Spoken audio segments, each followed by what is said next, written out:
Welcome back to Cape Canaveral. This is year 1, day 252.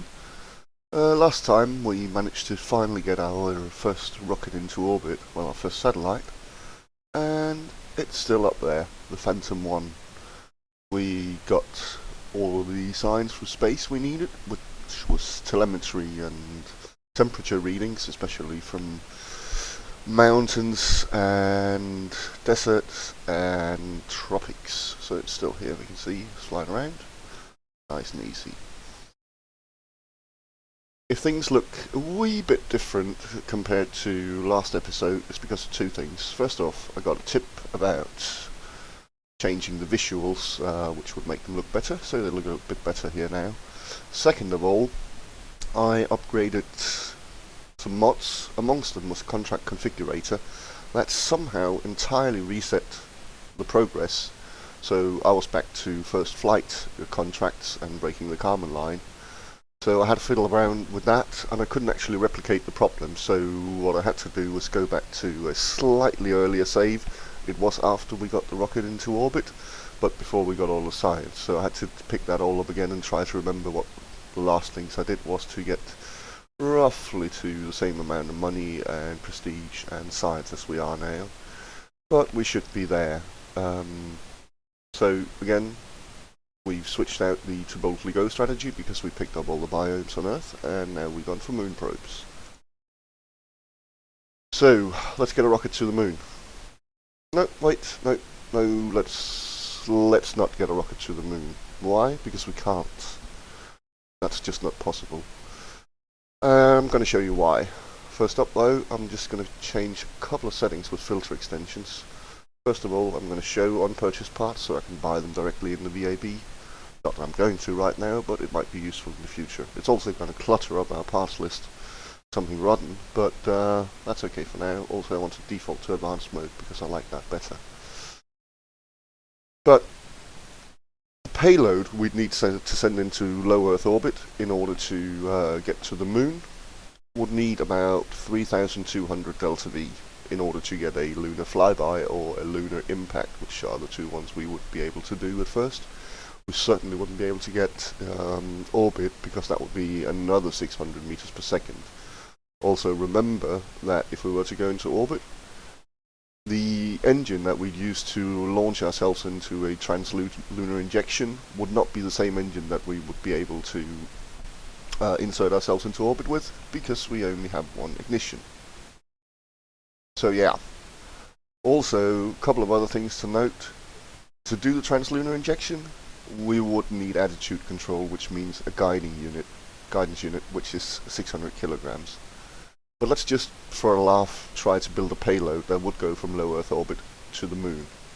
We start off with a sounding rocket unit, because that's what we actually want to get up there, and it uses a lot less power than anything else.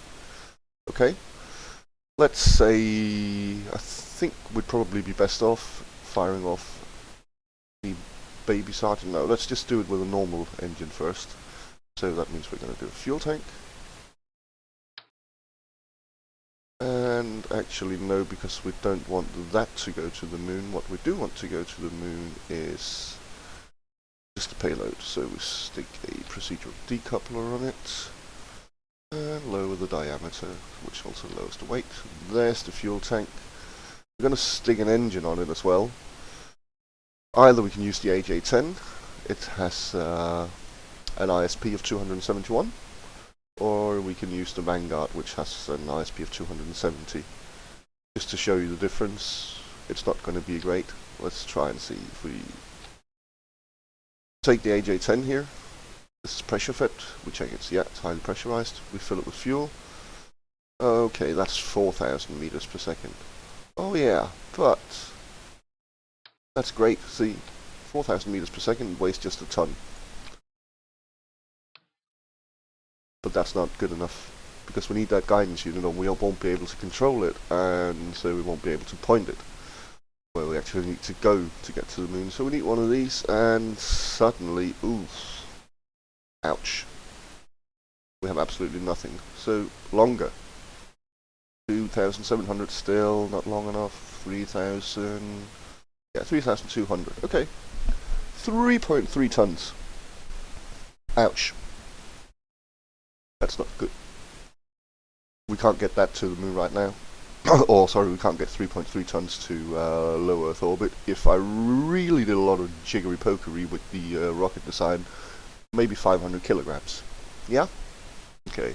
Well, why don't we try it with the Vanguard? I mean, it's much more powerful, so maybe it's better. Remove the tanks, switch it to structural because the Vanguard is not pressure fed, and it's right here. I know it looks a bit silly right now, but we don't really mind. What we just want to check to see how this is. Ooh, but that's actually even less delta V because the Vanguard engine is much heavier, weighing in at 193 kilograms versus the AJ10 weighing in at just 84 kilograms. But because we don't have a pressure fed tank, and because the probably it's got a lower volume, so we can actually make it longer and get to 3,204. Yeah, it's still 3.3 tons. Still way too much. Well, what if we did something else? What if we attached baby sergeants here? Yeah. That's 2,200 meters per second of delta V straight off the bat. So that means we can reduce this one. Of course, it also means we have to carry more. But let's see. 3,400, 3,300, 3,200. Still 1.8 tons. Still not good enough. Now, why don't we, since these baby sergeants give us so much of a kick and so much delta V for such little weight, why don't we just use them and only them? Well, you have to remember, we have to have attitude control in order to be able to point ourselves along the vector we need to go to the moon, which should hopefully be prograde if we do all things properly. So we do need attitude control, which means we need either first an engine that can gimbal, or we need RCS. RCS is a bit heavy, I'm not sure I want to do that right now, but we could just play around with this a bit. Let's see, can we take this one here? Just take, oh. I basically just want a decoupler, so I'm just gonna do a bit of silliness here, just to get that decoupler. There we go. Because what if we were to put another baby sergeant, just a box standard single baby sergeant solid kick motor here, so, like so, and like so, and we'd need to sort out this staging shenanigan. Oh, it's gonna look completely silly. There we go. Well, again, now we can reduce the weight a bit. Perhaps we should switch to the AJ10 since that actually gave us even less weight.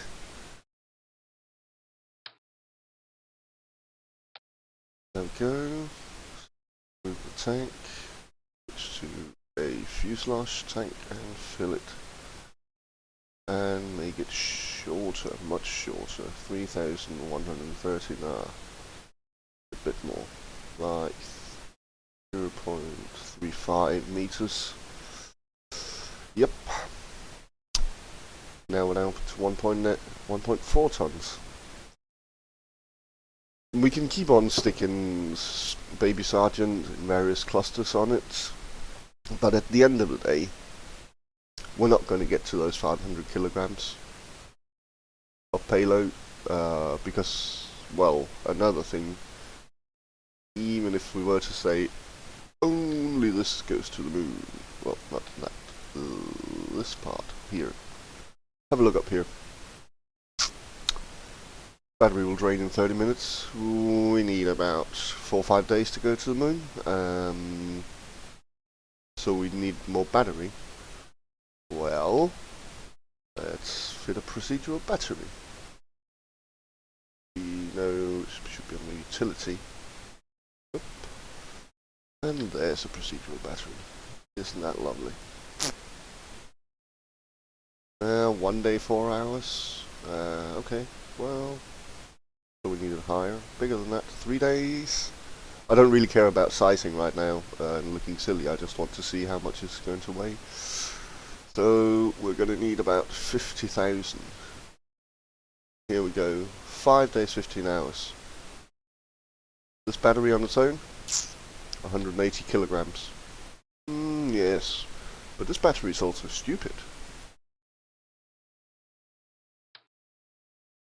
Not a very good battery. So unless something's changed, you're better off making a battery out of a procedural fuel tank. You need a highly pressurized fuel tank to do it.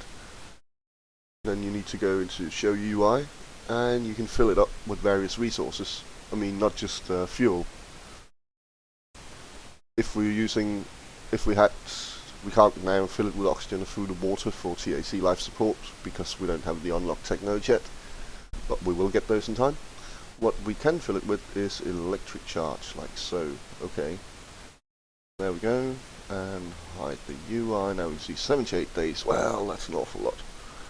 So why don't I just shrink it a bit? We were down to about 5 days and 15 hours. So here we go, exactly the same amount of electric charge, well, give or take, but this one weighs only 140 kilograms, so now we're at 0.203 tons, so 203 kilograms, or 243. Procedural batteries, I'm sorry, but they're useless. They really are. Okay. Battery. We have enough battery power now. Okay. We assemble our translunar injection stage again, and now we are suffering again. Not enough delta V. Well, let's kick it up, kick it up, kick it up, kick it up until we get there. 3,100. Yeah. There we go.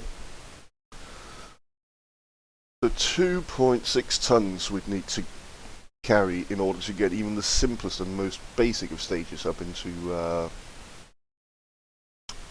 yeah, to get to the moon. There's no way we can do that with our current engines. We have to wait. There is no way about it. Indeed, no two ways about it. It's just the way it is. We cannot possibly get this thing into orbit. I'm sorry, to the moon. Well, yes, we can't get this thing into low Earth orbit because we can't carry it up there, and thus we're not going to go to the moon. So, boo-hoo. Don't bother. And no, we're not going to save it for later. We're going to design a proper one. So, what are we going to do this time? Well, we could just fast forward and get to the moon, but we won't. There are a couple of other things about it, because we don't have maneuver nodes, not yet. Let's have a look, see when that. Tracking station and mission control, those two are required to get our maneuver nodes, and that's going to be 261 days. So, well, we can do it without maneuver nodes. I have been picking up some tips on how to go about it, and it is possible to eyeball it, but I don't like the idea much. I would do it if we actually could get this upper stage into orbit. I would do it, but as it is, we're just going to wait. I mean, early orbital rocketry here, we can prioritize it over early construction, and that would mean it'll be done in 190 days.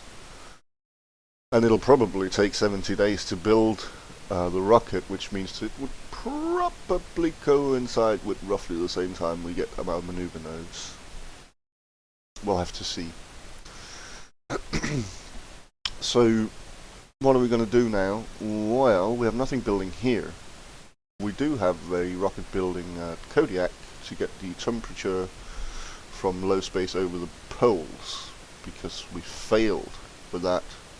On the SR-10 rocket, it only got up to 60 kilometers because it shut down. So we built a new Mjolnir 1D, which is based on the XASR1 instead of the WAC Corporal, and thus is much more reliable, which is a good thing. Coffee. But there are things we haven't done yet, and there are things we're going to do. About the science, we need more science. Obviously we still have a fair amount, but there's something we have completely and utterly neglected, and which we're going to do. That is, of course, the biological samples. The reason I've neglected those are entirely on purpose. They are rather costly, so I didn't just want to send them up on a WAC Corporal and watch it explode. It probably wouldn't do too much to the actual biological capsule, but still, didn't like the idea of it. Go check our science. We see biological sample capsule costs a whopping 100. I mean, our sounding rockets cost between 80 and 200, so the payload here would be outrageous compared to that. The thing about the biological sample capsule is, of course, first of all, we have to return it. Transmitting the data would be useless. It doesn't give us very much of it, so we'll have to return it, which means we need some parachutes on it as well. And yeah, it's also quite a bit bigger than what we have, so we need a bigger rocket, and also weighs more, I think. Yeah, 15 kilograms versus the 1 kilogram of the thermometer. And lastly, what was I going to say about this? Yes, it is not biome specific, it is situation specific. So we can only get 3 biological sample capsules right now.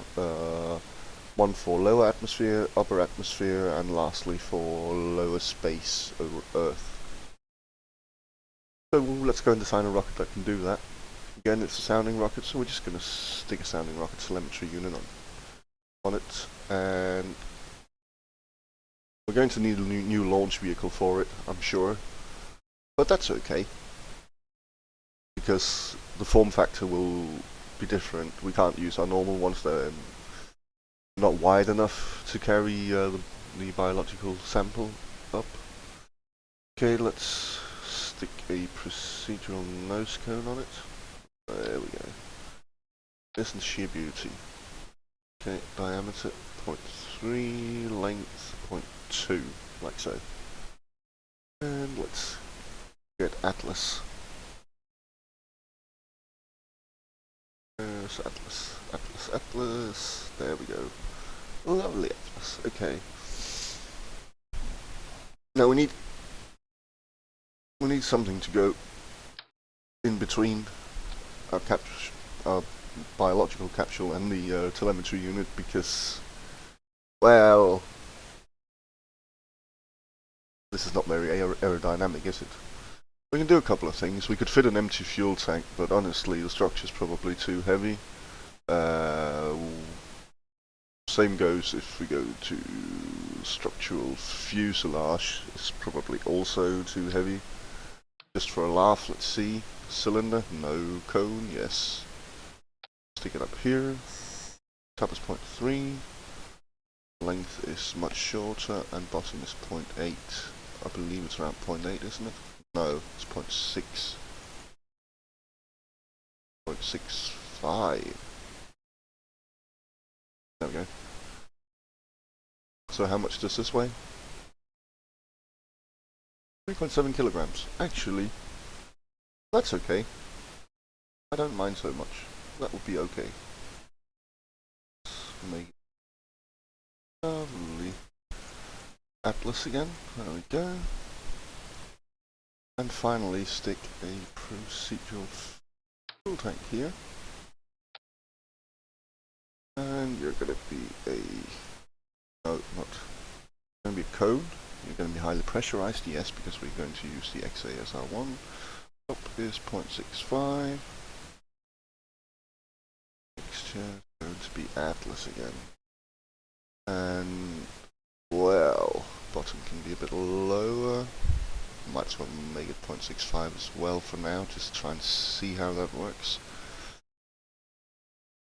Okay, so as it is now, it doesn't really weigh much, but once it gets some fuel, it will. We're gonna go try with, first of all, we're just gonna try with 3 of these. 3. And we're going to put them into the XASR1. It doesn't have as much thrust as the AJ10-27, but it has higher ISP. I don't think we need the thrust. Let's fill her up with fuel. No, we don't need the thrust. In fact, we have far too much thrust.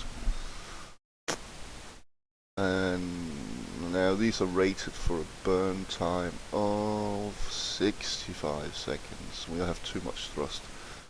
Okay. Are you telling me that I can do this with just a single one? Is that what you're telling me? And why can't I get you to node snap now? I want you to node snap. Please, node snap. No. Snap now. Okay, so I have to eyeball this. I don't like the idea of that. Even, oh, wait a minute. It's because the modifier key is different on Linux. It's the right shift where it's Alt on Windows. So you use the modifier key to node snap. There we go, and node snap. And of course we just need to node snap a bit better. So it's there. Okay, there we go. Switch us to the XASR1. Okay. Well, this looks a lot better. We still have a few things to do. Okay, so we want this to get into space, but not too far up because there's a risk it might burn up or something when it gets down. So we're going to reduce the length. We need a bit below 3,000. This should actually get up to nearly 300 kilometers, I think. Okay. A couple of things we need. Again, have very high thrust to weight ratios, so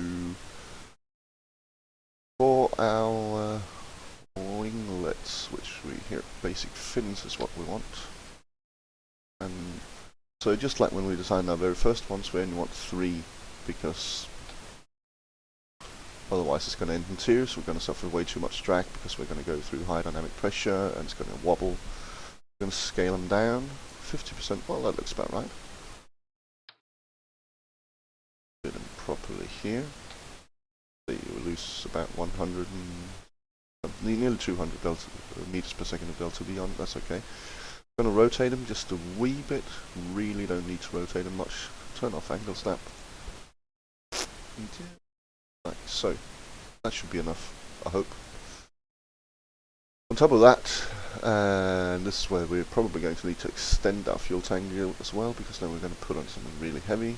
Parachutes. We're going to go with the real chute parachutes, radial. I think might get away with just having one. I don't really care if it lands on his side and it's not nice and all. So the way to configure the real chutes is to go to action groups and click on your parachute, and there we go. Okay. Okay, let's see. Total part mass is 120 kilograms. Ooh, we want it smaller. I think. I'm not too good with the real chute, yet, so there are some things. I know a few things you need to. Must go down on deploy, which means that you can basically arm it while going up, but it won't actually deploy because it checks to see if your vertical speed, is negative. Okay.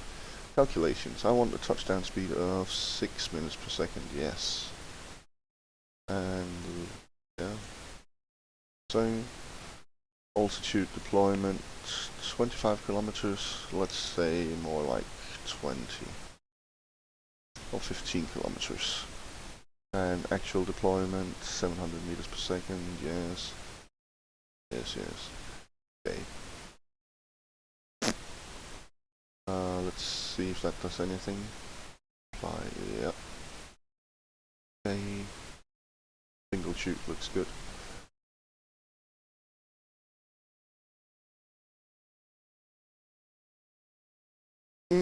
Just checking a few things here because there are, yeah, now you can see the total part mass is 11 kilograms instead. That's fine. That's fine. Okay. We're also, just for our action group, we're going to do for action group 2, we're going to have the arm. There we go.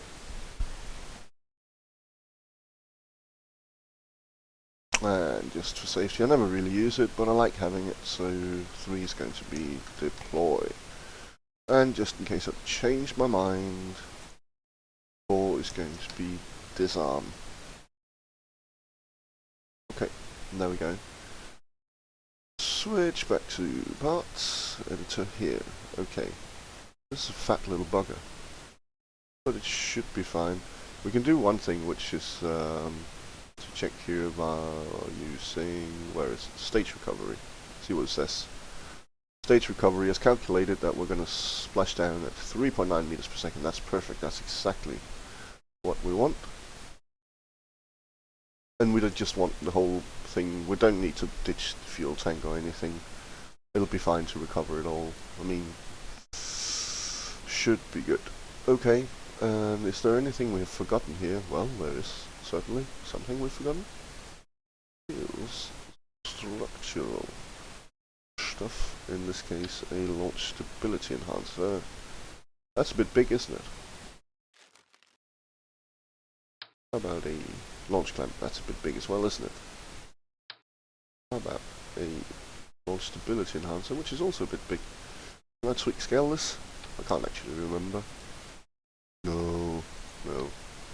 Not tweak scaling this. Okay, so we need to just gonna pull it down here.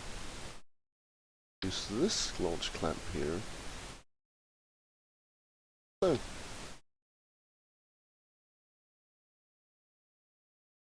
You think this looks a bit silly? You're absolutely right.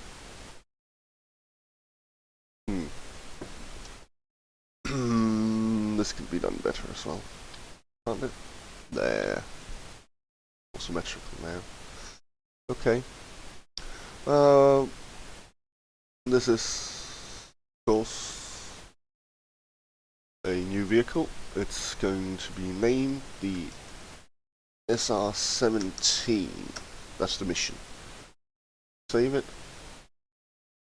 And we're going to build 3 of them, because we want, of course, one for low space, low atmosphere, high atmosphere, and low space. So let's just build let's not build 3 of them. Let's simulate it to see that we're not being silly. Again, out of the 185 that this cost, the biological capsule is the 100. Just checking. Yeah, okay. First of all, fix the bloody staging.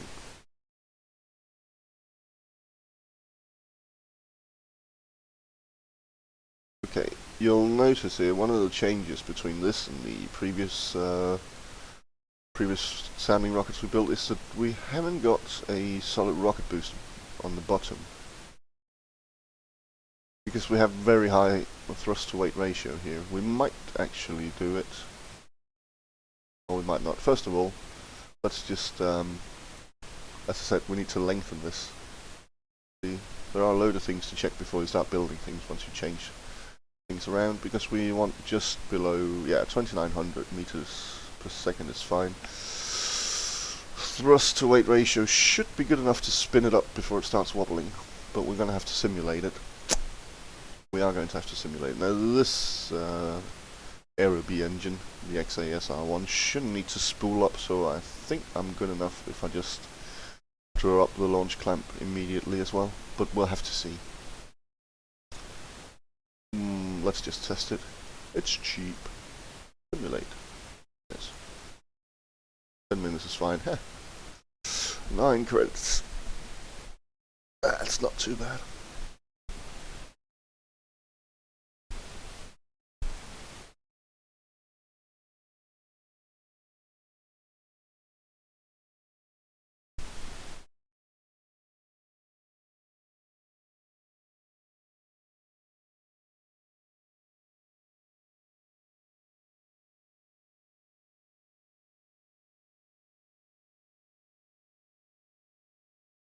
Okay. Scent guidance. No, we certainly don't need you. We're back to sounding rockets, and we will be for a while. Let's disable part failures as per usual, because we want to see how this actually fares, see how far up it gets, etc. So let's launch, see how it goes.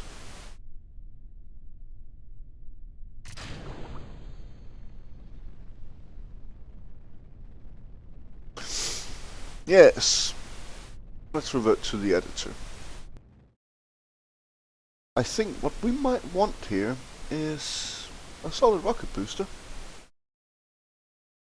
I think that's a good idea.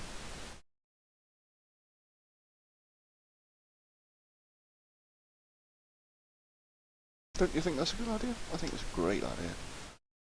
Let's haul this up so we can fit in one of them. So, Tiny Tim. I just decided to go completely bonkers. Which I also, yes, this is the way up. So, like so.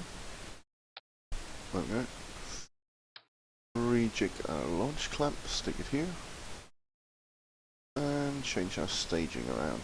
Want this one here. And fire this here. Yes, also we want to do our usual, which is it 35% we usually do? I think it is. 1 second burn time. It's probably only 25 then. It's even 20. Ah, that's a bit too low thrust to weight, I think. So 25 will give us 2 second burn time, there we go. Let's resave it, and let's try and simulate it again, see if we can get it to spin up. There are a couple of things, of course. This probably... Wait, oh, I'm also a bit of an idiot. Oh no. I need to decouple this, otherwise it's all going in tears. So, 0.3 meters. There we go. Stick it on. Yep, I'm just decoupling and firing this engine immediately. Okay, there we go.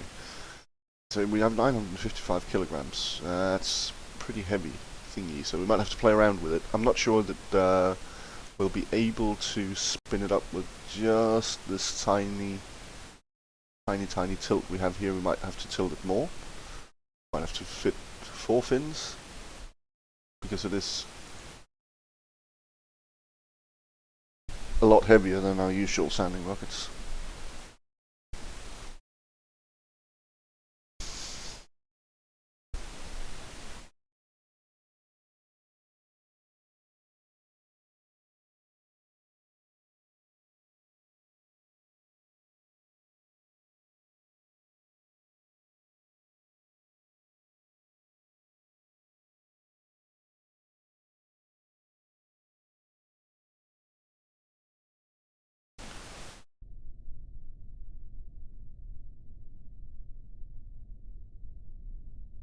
Okay, part failures now. Okay, let's see if this works. Let's see if it works. Yep, checking staging again, just for good measure. Looks good. Looks good. Okay.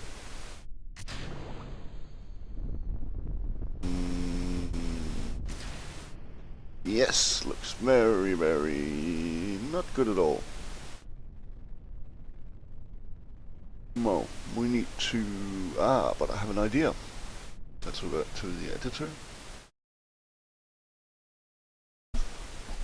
Okay.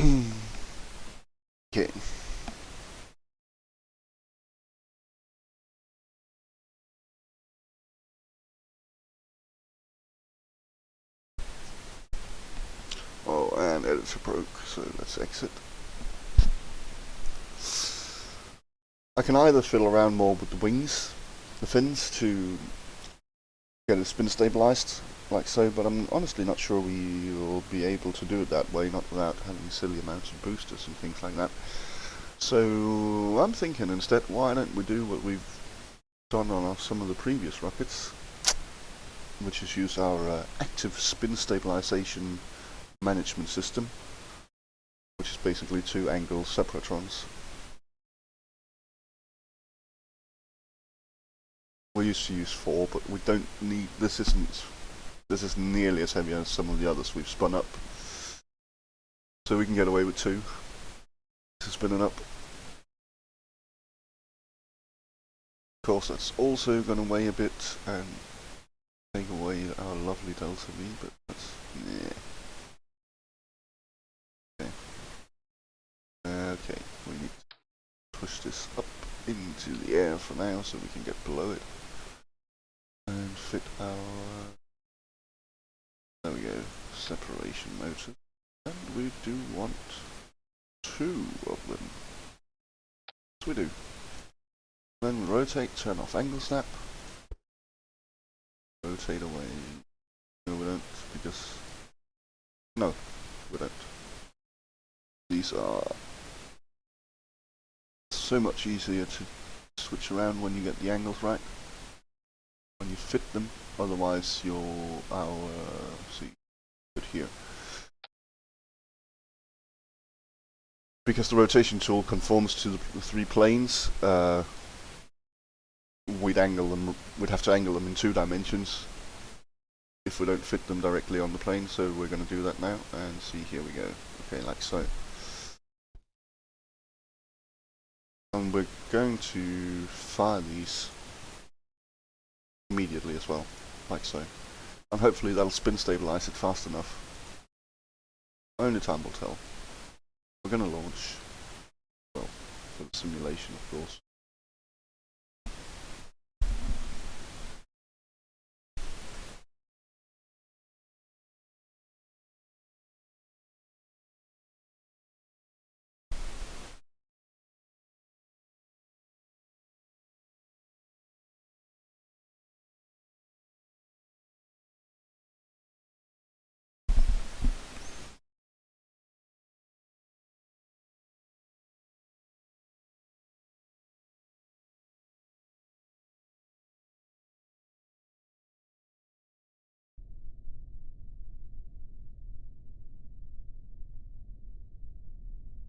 Okay, no part failures during our simulation. Well, okay, this does look a bit silly. We'll get another different launch clamp next time. Something like that. Okay, and yep, that's all looking good. Let's fire her up. And there, stage. Okay, so we're in a lovely spin. Pitch is now 90 degrees, and there it starts wobbling. It's terrible. Absolutely terrible.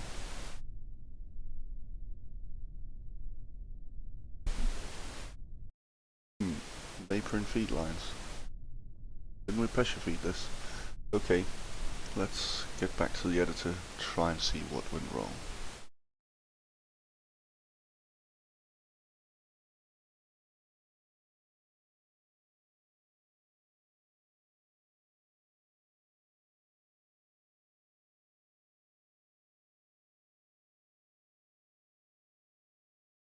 And editor's broken again. It does that quite a lot when you do revert.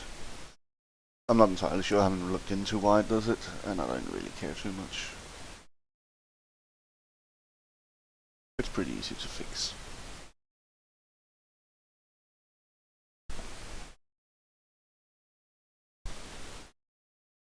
Okay, and back.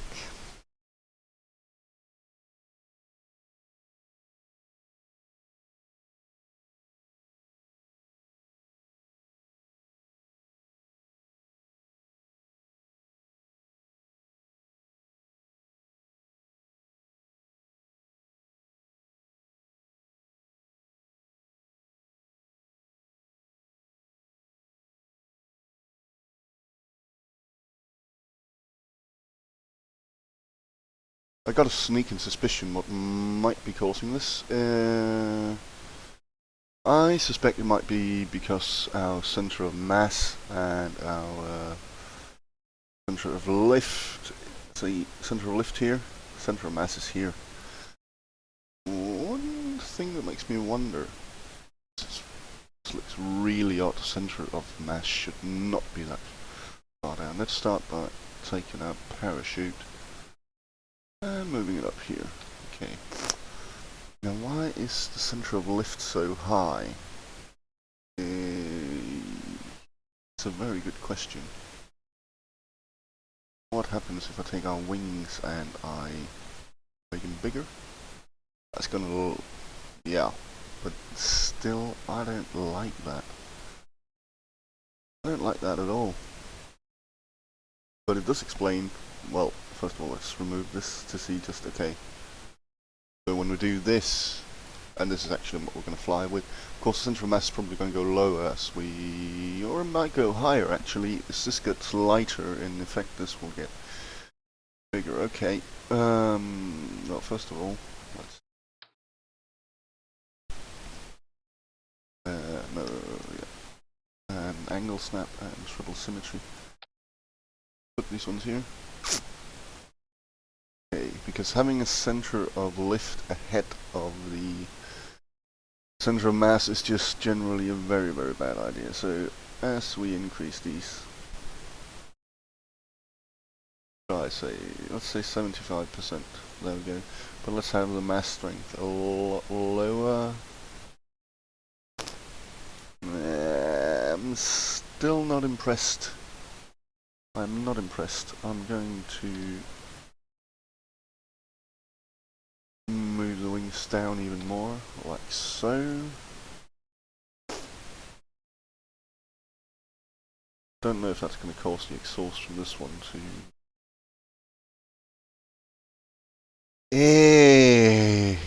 well, what other options do we have? Well, we can make the fuel tank longer. We can make the fuel tank longer and just not have it as full, which might mess with it as well. We could replace this with the instead of a procedural structural, we could use a procedural fuel tank and fit ballast into it, lead ballast, which is going to shift the mass, but of course it's going to make it heavier, which overall means less delta V, which again means we have to add weight down here because we need a longer fuel tank. But let's for a laugh try to say, well, I want to make this longer. But let's say 1.3 meters for a start, and let's say, well, yes, okay, that's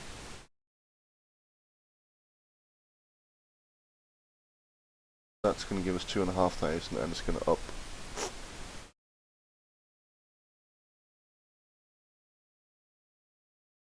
(2,700 meters per second), and it well, it's close. Okay, one more thing, just gonna do actually first. There we go. 4 fins. Yes. Okay. So let's again just go back. I think this is 1 meter. Full fuel tanks. Aha! So 4 wings, 4 fins, really low down. They're still angled. And if we refit this one,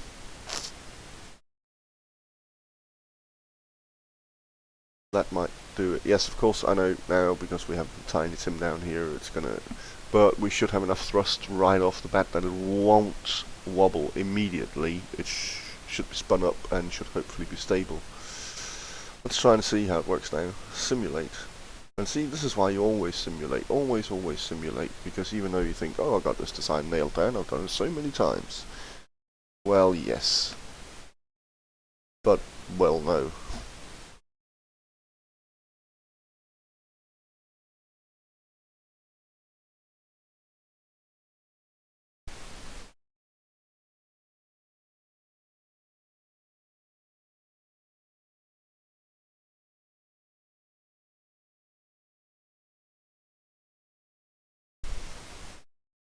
Now, since I last played, Realism Overhaul and RP-0 have also been updated. There aren't any major changes that are going to impact us now, except for one: part failures, test flight. I was talking last time about test flight. They might want to change it, so after a minor error, let's say loss of thrust, you can also have a major error, which is shutdown or explosion. And they've actually implemented that now. So even though we lose thrust, whereas previously we would be certain that we could definitely get up even though we'd lost thrust, it would keep burning until it ran out of fuel. So it was actually sort of a good failure as long as you had enough thrust to overcome it. But now it's no guarantee. Right, so anyways, let's try and see if this works now. Let's fire it up. There we go, spinning and gone, and yeah, okay. And it's stabilized along 90, still a wee bit wobbly. Wee bit wobbly. Of course, I suspect it might be a wee bit wobbly just because we have parachute here, which still weighs a bit, and which is going to offset the center of mass to the side. But still, it actually is looking quite good. We're stable now, and that's what matters.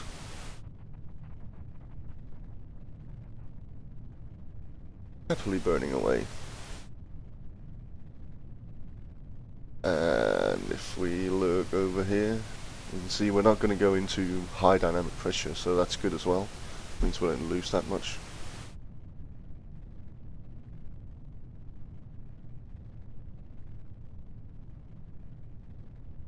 Still got plenty of delta V. And this slight wobble doesn't concern me. I could get around it by fitting 2 parachutes, but they're so expensive I don't want to do that. This should be fine. And as you see, nope, and we're not going to make it into space, so we will need more than this. Okay. Might be caused by a slight wobble. I mean, because it has nearly 3000 delta V, that should definitely be enough to get it up thereabouts. So it might be caused by a slight wobble, which is giving me nasty losses. Anyways, let's revert to the editor. I want to use this. I mean, I could use this rocket to get upper atmosphere and lower atmosphere, and then build an even bigger one for to get into lower space. But I want to use the same, because if something fails, so basically the first one I can get from space, I'll be happy. I will, if I can do that. If not, I'll get it, because yeah, if something fails, it's best to have several. Okay, and you say that I just don't understand how this doesn't go up there, but we're going to make it longer.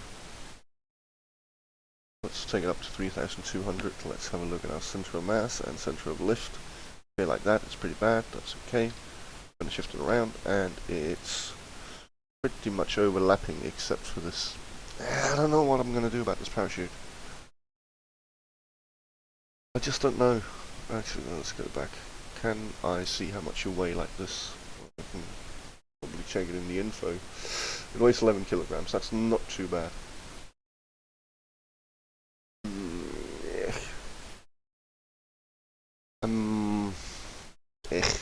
I don't like it. It's that damn thing about it.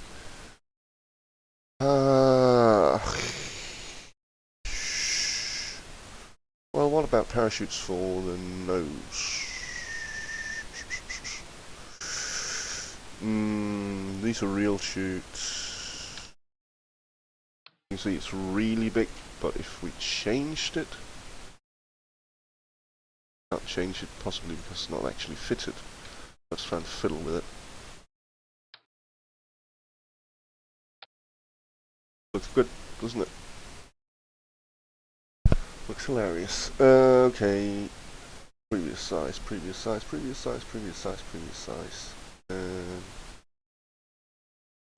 Wait a minute, I want that center of lift marker away. I also want this one away. Okay, so like this, it actually fits. It actually fits. Like this.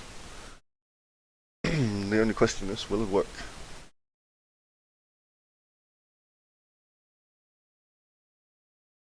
Again, probably 15 kilometers. I suspect it will be going too fast at 30 kilometers because we're going down. We're really aerodynamic, so we're not losing a lot of speed. Drag. Okay. Okay. now it weighs 13 kilograms. There are a couple of things I want to check. I want to see how stage recovery says. Ooh, 3.7 meters per second, so it's even less than before. Okay, so I suspect this might be good. As it is right now, with center of mass and center of lift, yes, this looks very good. Very, very good. I mean, we can even offset the wings back up a bit if we want to. Like so. As I say, once we start burning the fuel, the center of mass should shift upwards. We can test that by removing all the tanks so it's empty. Yeah. And filling them again. And that should give us about 3,000 meters per second of delta V. Should be good enough, and it shouldn't wobble this time. Point here is shouldn't. Also, as far as our action groups go, well, yes, we forgot, because now we changed the parachute, so we want to... What? Why can I not click arm on this one? Should I clear it? RB parachute cone, there we go, yes. On 2, you're going to be armed. 3, you're going to be deployed, and disarmed. There we go. Perfect. Okay. Everything's good. Save it. Have a look. Staging is fine, everything's good. Bye bye procedural nose cone, we don't want you or need you. We'll parachute instead, which fits perfectly. And then we're gonna simulate it, and hopefully this time we should see that it's perfect. Hopefully.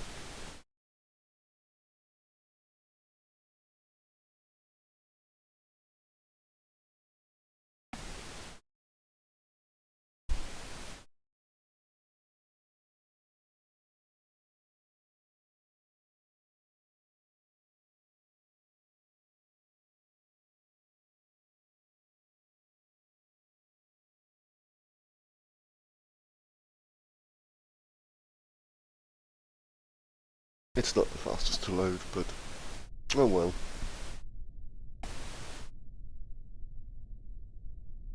Okay, we're going to keep a closer eye on the dynamic pressure now, because it's more aerodynamic, so we can probably get into a higher dynamic pressure because it'll be accelerating a lot faster, because it's not going to wobble.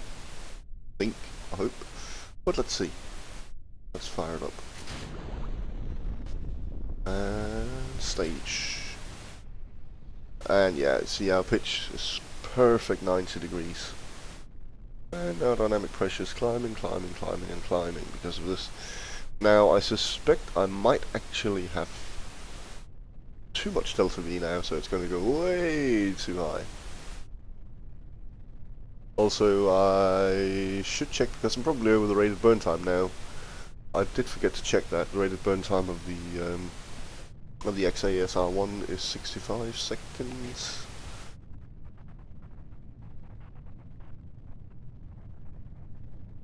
Yeah, let's see, very straight and true. Fortunately, our dynamic pressure didn't suffer as much as I thought. It's fine.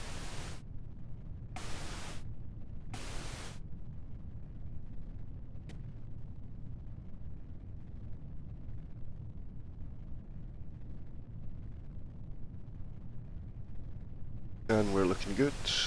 Looking very good.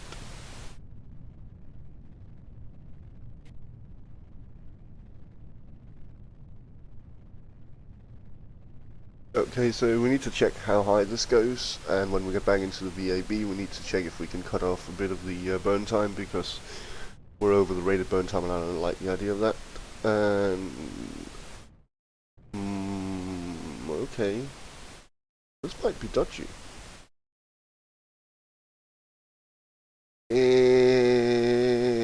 130, 140, yes, it's just barely going to go into space. I wonder if we can survive not having the last bit of delta V from dropping the burn time down. I don't know. have to see, okay, more than this, we're going to arm the parachute, and see that we can make it down safely. So we press, wasn't it 2 to arm? Yes, 2 to arm. And there we go. We can see now we have disarmed, so it is armed, which is good. Okay, we're just gonna warp ahead, because I'm honestly not too interested in this. What I'm interested in is how it's gonna look when we hit the surface face first. Or not. Hopefully not hit the surface face first. Okay. Oh, by the way, you were in space. Let's see, let's buy a sample here. How much will get us? 7.5. That's pretty good. So 7.5 for that, and let's go up and let it go down. 7.5 in space, and not 5 in upper atmosphere. I wonder what that's going to be in the lower. It's time warp. And still, oddly enough, pointed upwards. Very little atmosphere here. Atmospheric pressure, absolutely none. Dynamic pressure is going up a bit, so we should probably flip over soon. Yeah, we're starting to flip, and we made it to the lower atmosphere, where it's going to give us 2.5? Yeah, 2.5. So the total would be 15 science for all these 3 missions, which is nice. Are going rather fast, and see, we would be deploying these at 900 meters per second if we took the default value of 30 kilometers. That's why I don't like it. This is not like stock parachutes. The pre-deployment can happen at somewhat higher speeds, but we should even then be down to considerably lower speeds. Probably below 300. Well, we will be below 300, even though it's not dropping as fast as before. Okay. Let's see, 15 kilometers, and it's about to fire pre-deployment. There we go. Parachute's going up, and we're slowing down even more.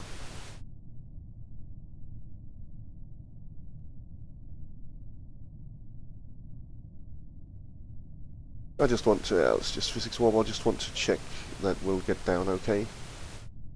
Actually firing off 3 shoots. No wonder it'll only go 3.7 meters per second.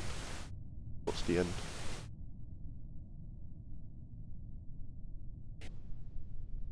And the actual deployment altitude is 700 meters.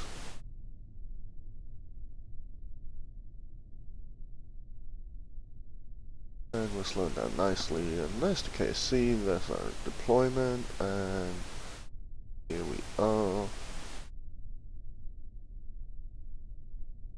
Parachute's unfolding, 4.3, 4.2 meters per second. Okay. Yes, I'm going to revert to the editor. I don't want to buy more funds because I know now that it will get down intact. So all we got to figure out is that whole burn time thingy.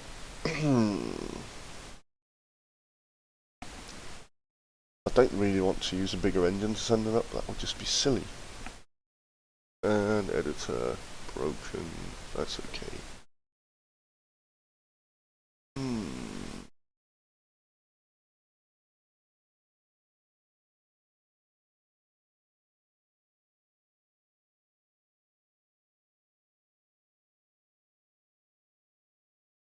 Okay.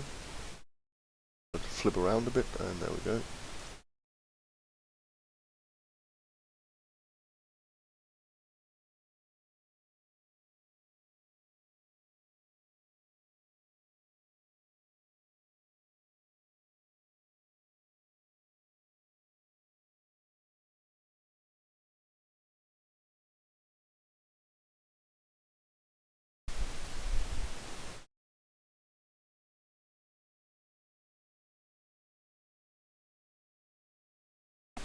Okay, let's have a look. Burn time 1 minute 22. No, that won't work. That simply will not work. Ugh. And we're going to check the rate of burn time. Well, the XASR one is 65 seconds, but if we're going to reduce this to 65 seconds, it's a bit less than this. Are we going to have enough? Yeah, 95 centimeters tall. Are we going to have enough? Well, we can test. We can test, and so we shall. What we can do is we can give ourselves a wee bit more delta V by using our rotation tool without angle snap, and say we don't actually need this much rotation because it's going to spin us up an awful lot. So if we do like so, we're going to have less rotational speed, but more actual delta V going upwards. That's good. Okay. How much do these weigh, by the way? I want to know that. 17 kilos, so that's 34 extra kilos for it. That's a lot. Again, I'm not or am I? Am I sure, actually? We might be able to spin up because we now have 4 fins and we still have pretty good thrust to weight ratio, so we might be able to spin up, and also our rocket's much more stable now if we remove these. I'm going to go first, I'm going to go and check. We're going to do a simulation with them, and if it's okay, if we hit our, if we get into space, that's fine, we're just going to accept that, and if not, we're going to remove them and try and see. How's that sound?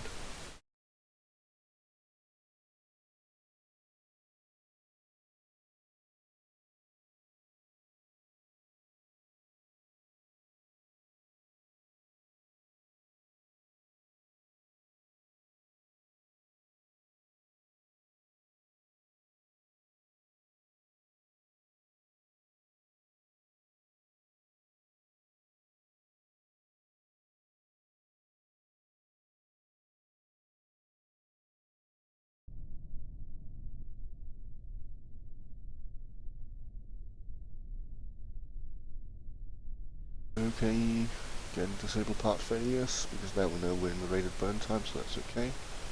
Let's just launch the bugger and cross our fingers. There we go.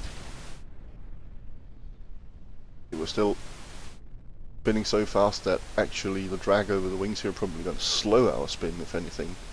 It does look like we're spinning slower. I would sort of like a revolutions per minute counter. I don't know if there is one. I'm not dying for it, but I would like it.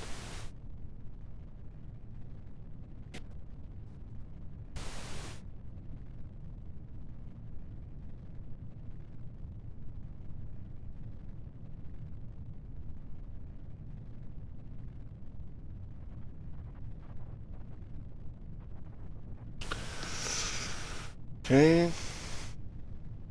Well, we've burned nearly half our delta V, and yeah, I don't think we're gonna hit space with this.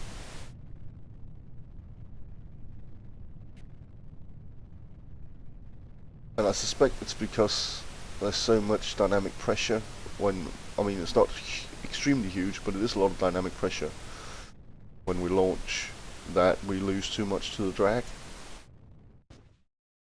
Yeah, 90 kilometers. That's not good enough. Back to the VAB, and please tell me that you're not going to break now.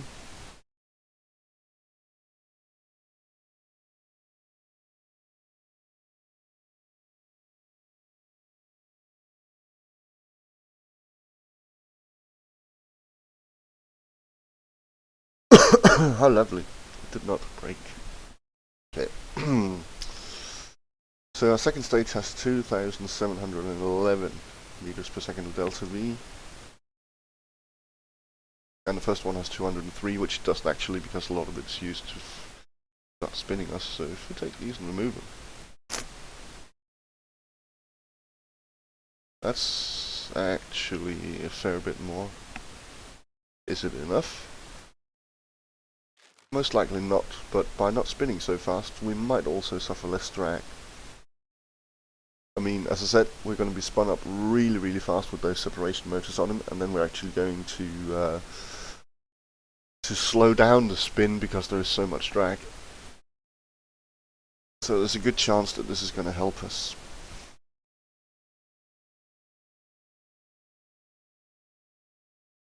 Of course, I could just ignore most of all of this and just fit more engines, etc., but I don't want to do that. I like to keep my costs down and keep my part counts down, and of course keep the risk down. 2 engines, you have a much higher chance of failure.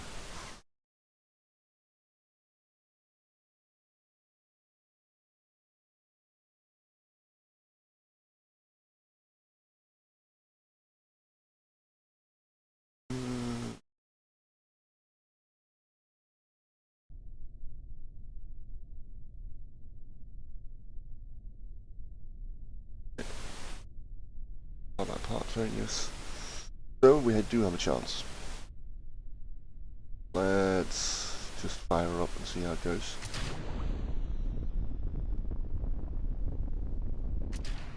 And it's starting to spin, and it's not spinning fast enough. Right off the bat, well, that's a problem.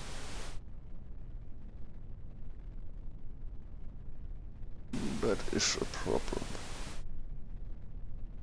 Which means it goes into the 70-degree pitch. Okay, so at least we have something more to work with now. Just exactly how we're going to solve it, I'm not sure yet. But I'll work something out. I always do.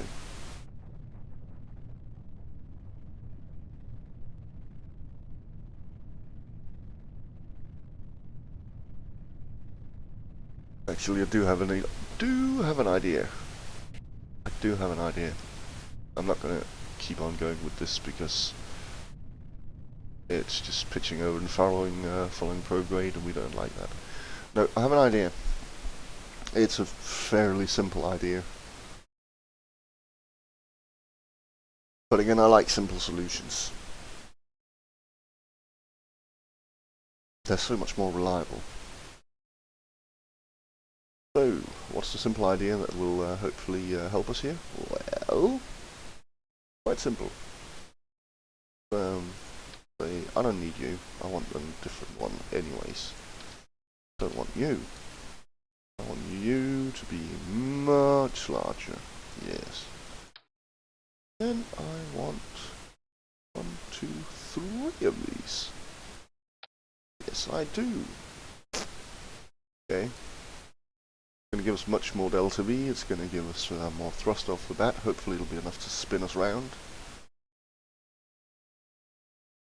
And I might want to reduce this here a bit. Down to about 0.7 or 0.6. Of course now they're clipping into each other and they aren't supposed to, but I think here shouldn't be clipping. They're not, and they're just a bit outside. So let's grab our offset tool here and offset the one that's in the plane because it makes it so much easier. No, you don't want to do that. Okay, what do you want to do? There we go. Just gonna push you in a smidgen here. Yes, that's good enough. And I don't like clipping, but they don't, do they? Maybe they do. Let's switch back and let's make this 65 centimeters.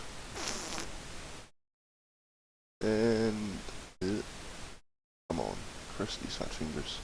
There we go. Now they're not clipping and they're still within.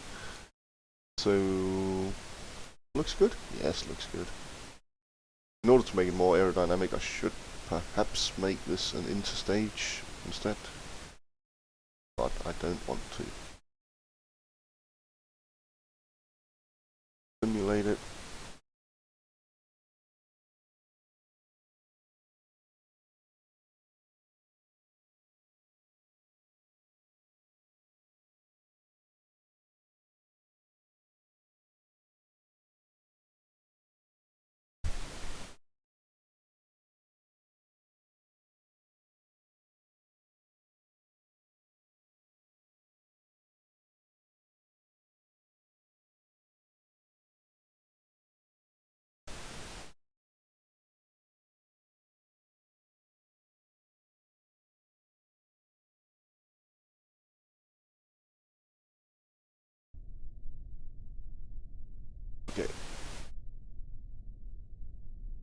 let's have a look.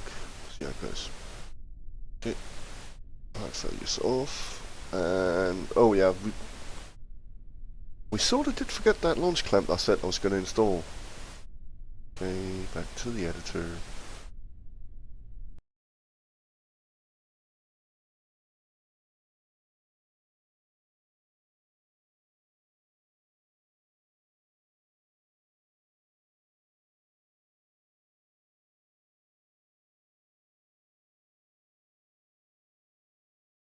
And broken editor, exit.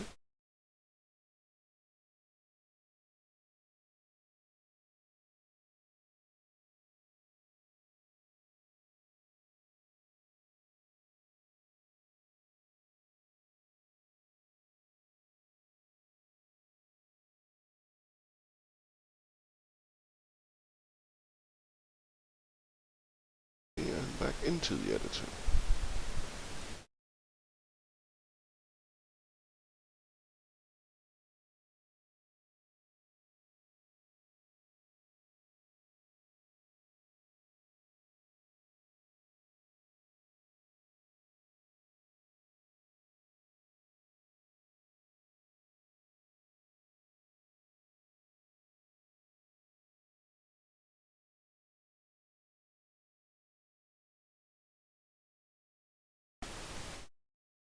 Okay, let's have a look.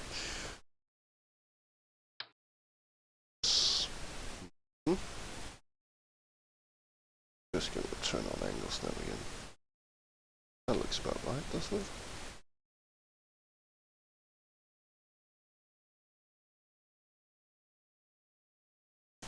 Looks about right, yeah. And yeah. It's about good. I'll simulate it. Always simulate. Please remember to check your staging.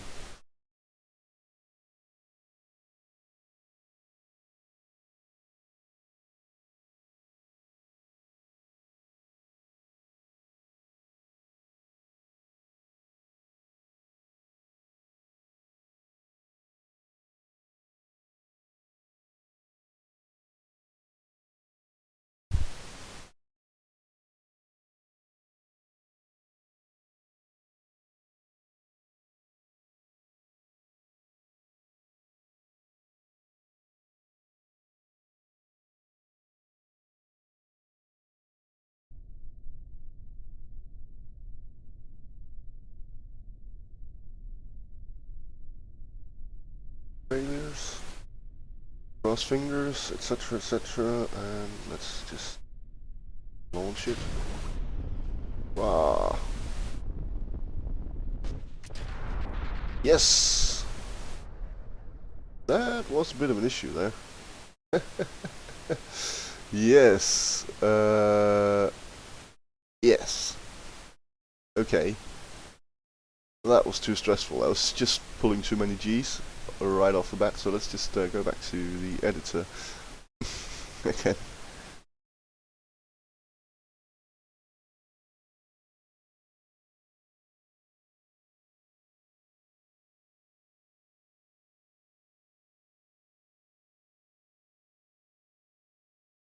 Okay.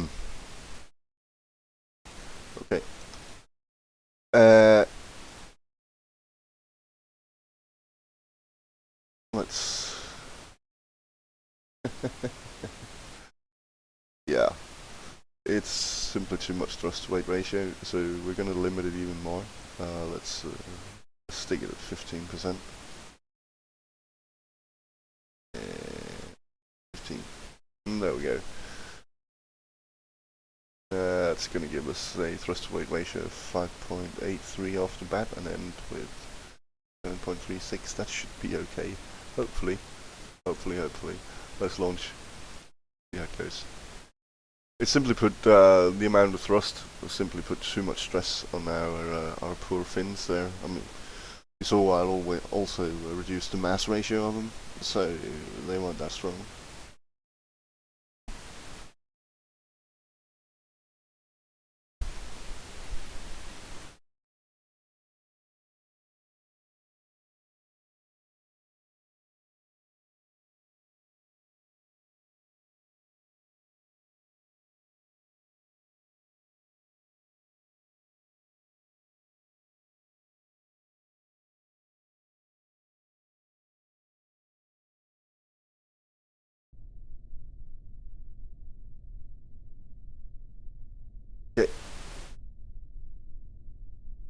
Let's get rid of the part failures. Let's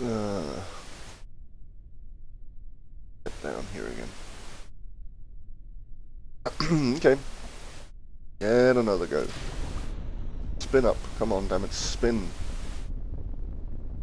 Spinning, yes. Oh dear. And I also know why that happened. And I should have seen it coming. When we launch,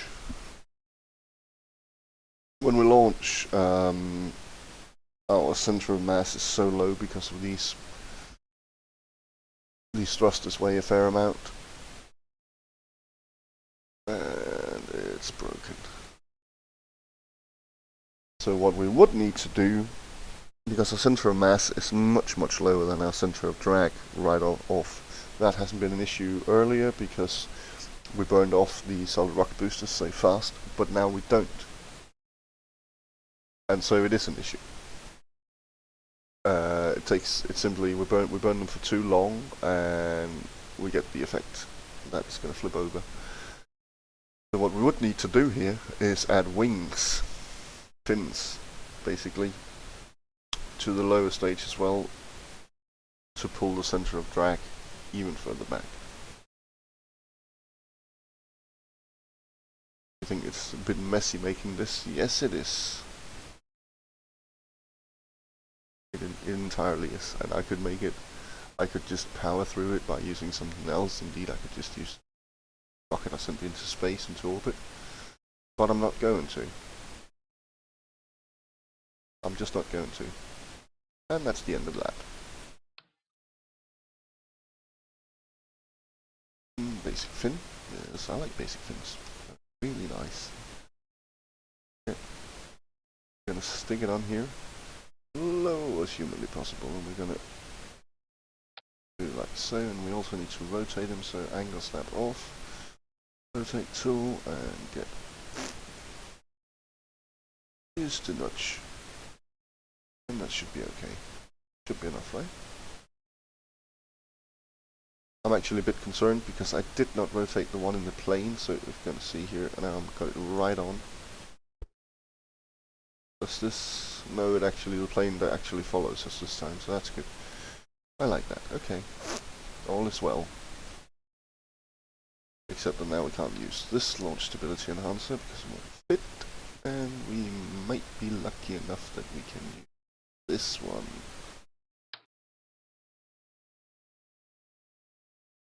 Well, we could just no, like so.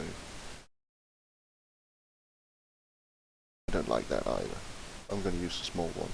But first off, we were going to check where's the center of mass. It's there. Where's the center of lift now? It's here. So we might actually be stable now. Right. Let's drop the whole thing towards the ground. Not into the ground, just towards it. There we go. And let's fit one of these. Lovely, lovely launch clamps. Which I honestly don't know how to fit it on the fins.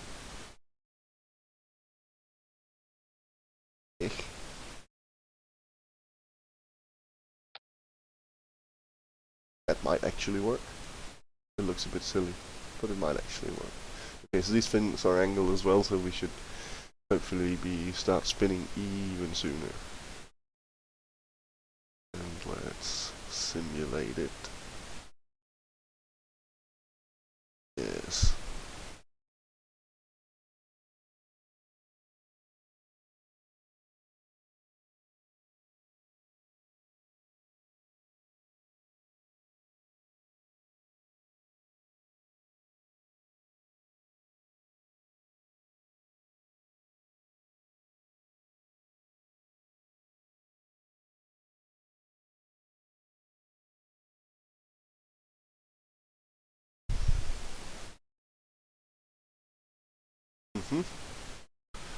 Seems load times just take longer and longer and longer.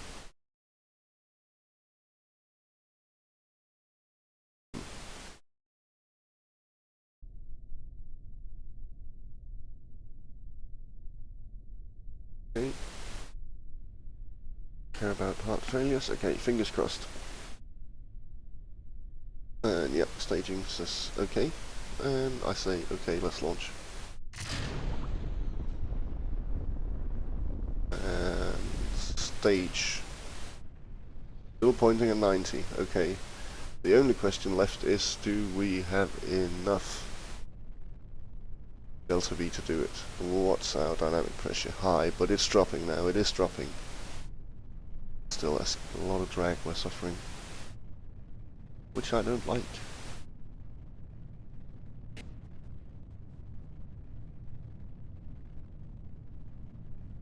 But we did get a boost right off the bat.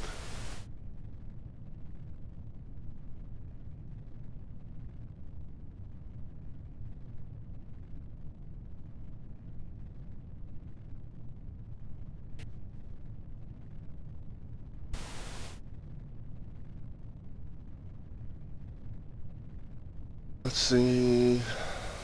Still got some time to burn left.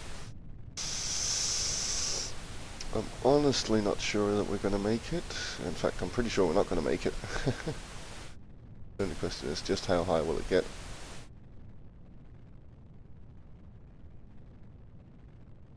Again, we're back to the original issue. Oh, just about 100 kilometers. Yeah, well.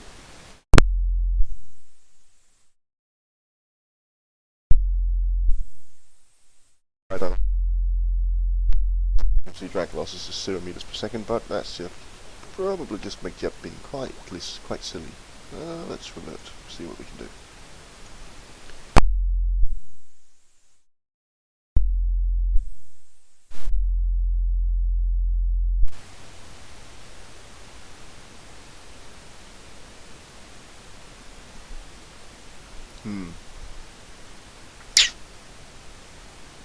Okay.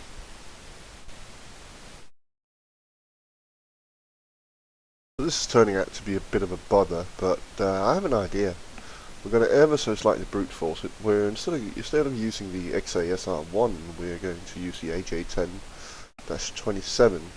It does have lower ISP, but it has more thrust, so it'll be able to carry more fuel, and we should get the delta V we want. I mean, at the moment, also, we'll have to see. At the moment, we have a thrust to weight ratio of starting of about 2.18. We change this, like the GUI, and we want to, I can't remember if we used the exact same fuel mixture, so I'm just going to remove it and fill it up. See, we have slightly less delta V now because it is less efficient, but it's much stronger. So let's just fill her up and let's have a look. But of course that's going to fiddle with the yeah. Okay. Well, yes, no. Okay, that was me being silly. Why did I fiddle with this? Okay, I'm just going to check here. Well, it's supposed to be 0.65 and 0.65. That was just me being completely silly. I thought I was fiddling with the fuel. Oh no. Okay. Yeah. So we're going to make it longer. That is what we are going to do. And we want more. This much? 1.5 meters is good. So now we just raise it a bit. Yeah. Okay. Let's detach this one and see where our center of mass is compared to our center of lift. Okay, looking good. Looking really good. Put this on. Okay. Now we have a lot more delta V, well a fair amount more delta V. We actually have a higher thrust to weight ratio, so yeah, we're going to suffer some dynamic pressure. Question is just how much. Let's try and sim it, see what we get. This is sort of an in-between between brute force and an elegant solution. I mean, we're not exactly slapping a whopper of an engine on or an extra stage or anything. So I can live with it. Slightly elegant.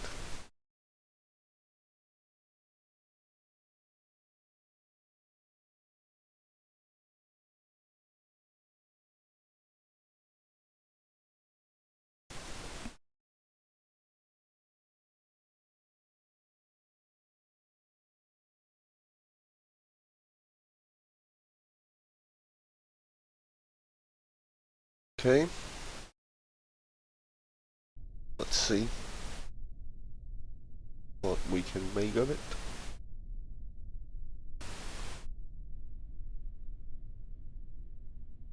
Part failures. Yeah. Got a lot of data units on this AJ10. But it's okay. Interesting why McJeb insists we have a third stage when we clearly don't. Okay, but let's just fire, see what happens. Up we go, and more up. Yes, very good. Okay, so now to just sit back and wait for about a minute. I can't even remember what the actual burn time was, but it was a bit over a minute. Ooh. Let's have a look. The dynamic pressure high.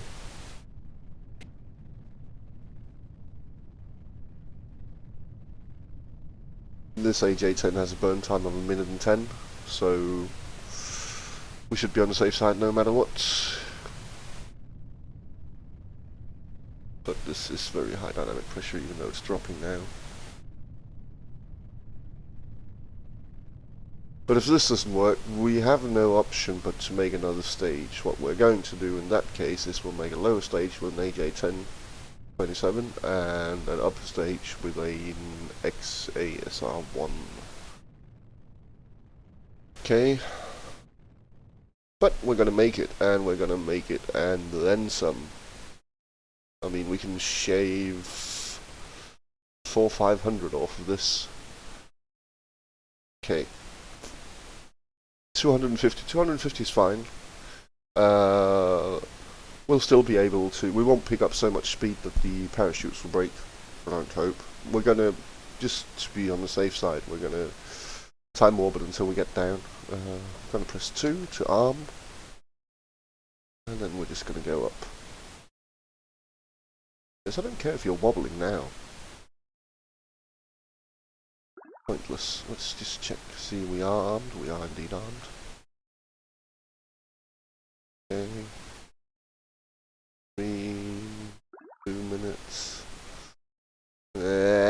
Probably gonna have to buy a bit more time.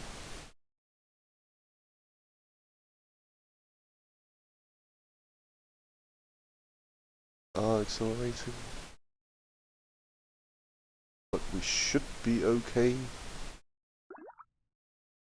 There we are, in space low. Just want to make sure. Okay. Getting closer. Now the important thing is just that the initial pre-deployment goes okay, and it goes off without a hitch, and we'll be slowing down. Okay, everything's good. We've finally got a proper design. That took far longer than I'd expected, but yeah. One problem just seemed to replace the next one, didn't it? Let's see. Yes. Okay. All is well. It's the SR-17.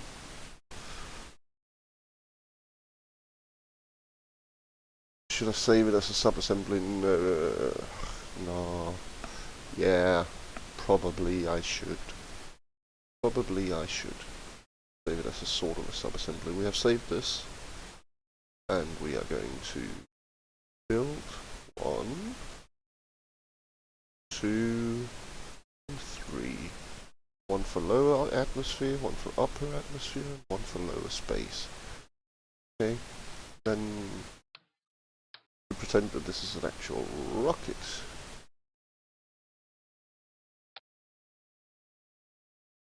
Or a launcher.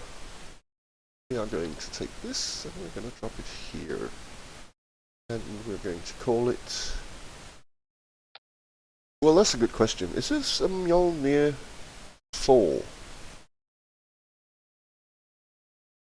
Well, it probably isn't because we already made a Mjolnir 4, we just didn't save it. That was the one with the A4 engine that never flew. Or is this a Mjolnir 1E? I think... Oh, hello, keyboard. Mjolnir 1E, because there's still a 1-engine job here, so it's still basically the same even though we fiddled a bit with the fuselage. So you're going to be Mjolnir 1E. Okay, save it. Let's quit and let's not save this. Quite liked it the way it was. And let's go and do our housekeeping. Into the mission list. And so the SR-17 will be bio from space low. And the SR-18 will be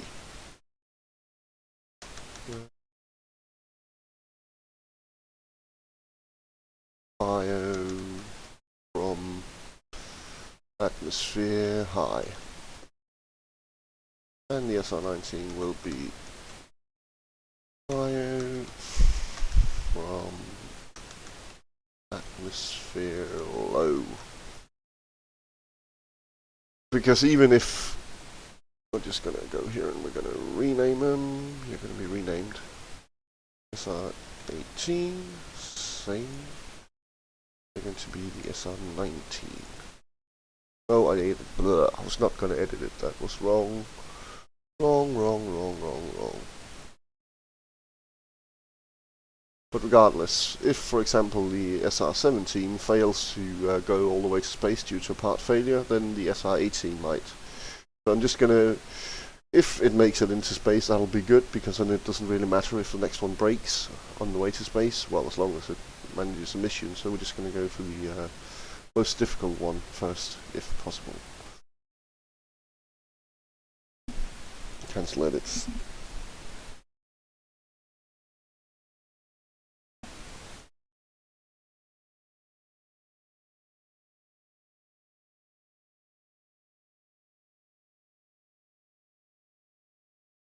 Okay.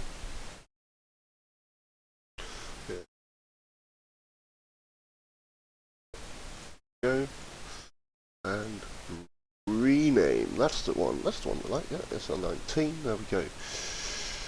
Okay.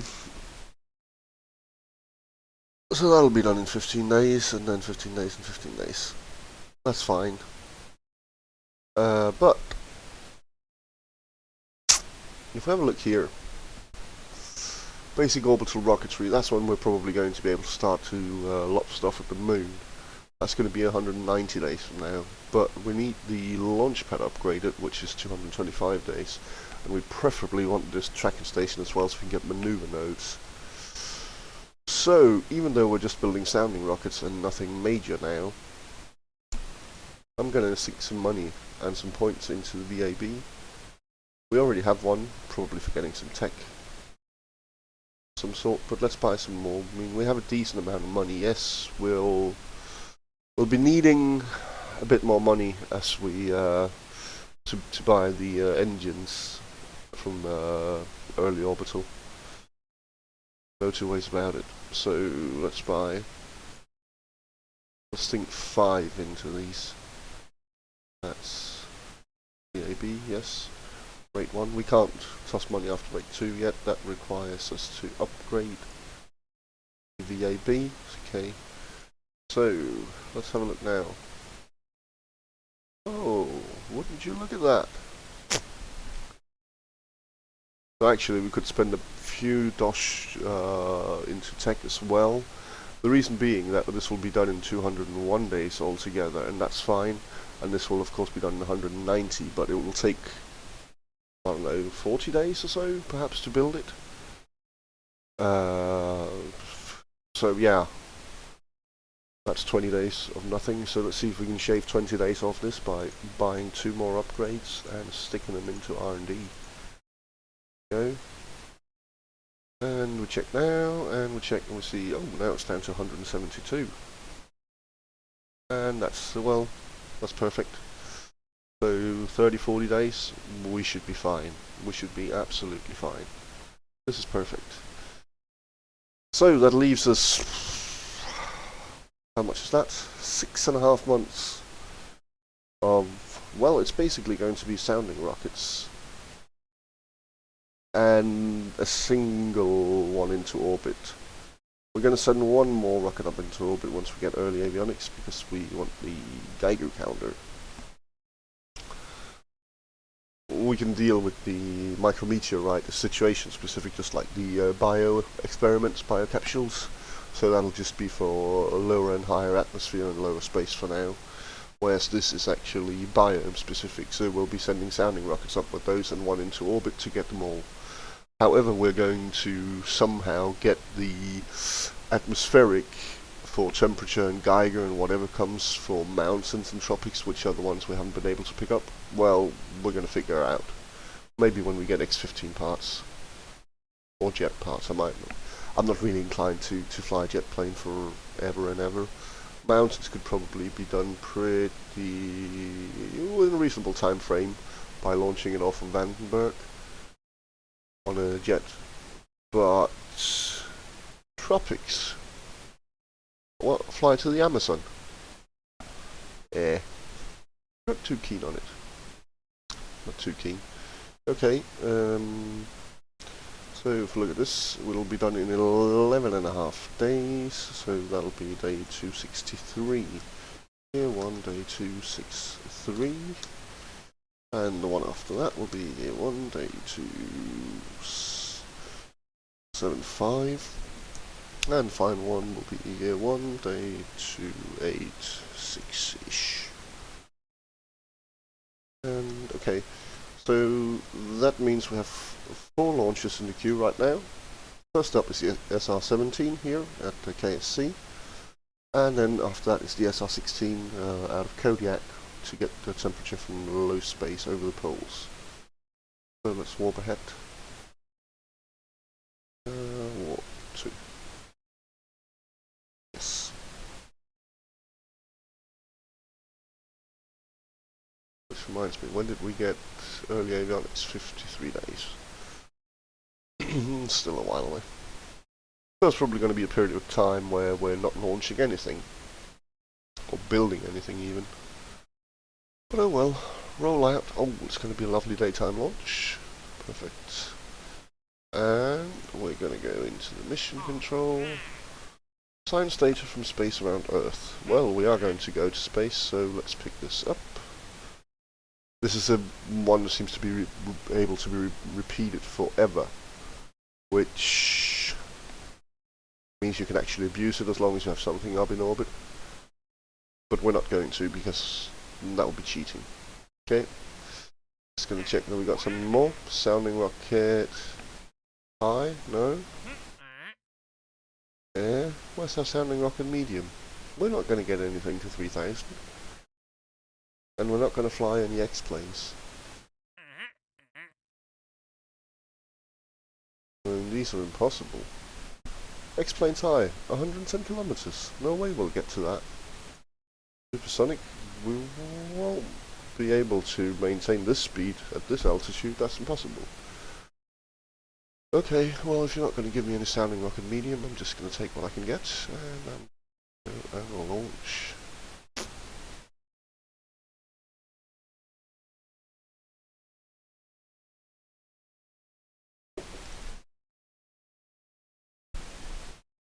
And fingers crossed that our poor little engine doesn't suffer anything.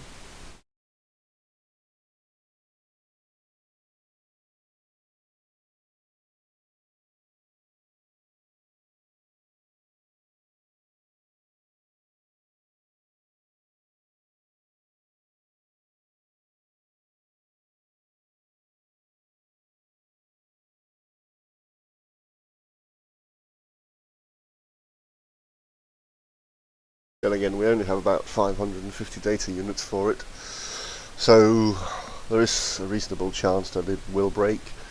There's also a reasonable chance that one of them will stay alive, and that's what we cling to. I hope that we cling to that one of them does. If not, we'll just have to build another one.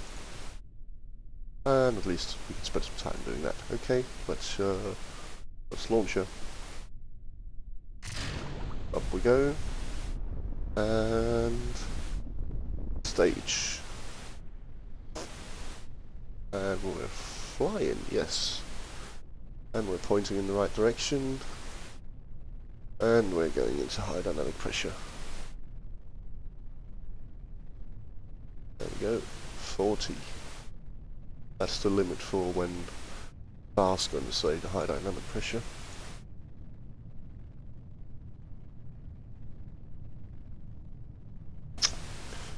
But our pitch is good. Dynamic pressure is going to drop now. We're up above 10 kilometers, which means that the surrounding pressure also drops. And yeah, looking good, looking good.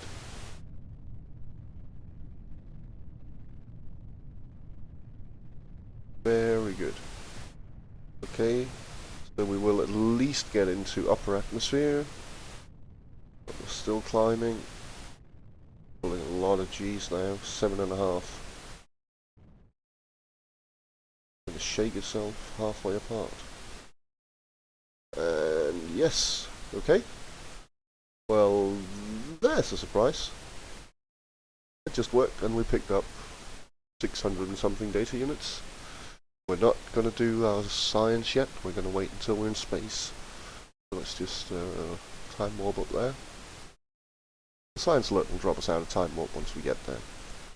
Ah, isn't that pretty? Earth and clouds and all that jazz, and yeah, okay. And bunch of cream. Okay, we're in space. Let's grab our biological sample. 7.5 science. And let's get all the way up. Oh, and there we are. Oh, so pretty up here. So pretty. It's a shame it isn't that any prettier below, but hey. I think we're taxing our little computer. Yes, it is. Okay, and we're going down. Let's press 2 to arm the parachute.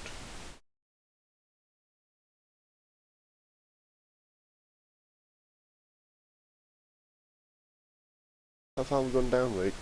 Only about 10 kilometers.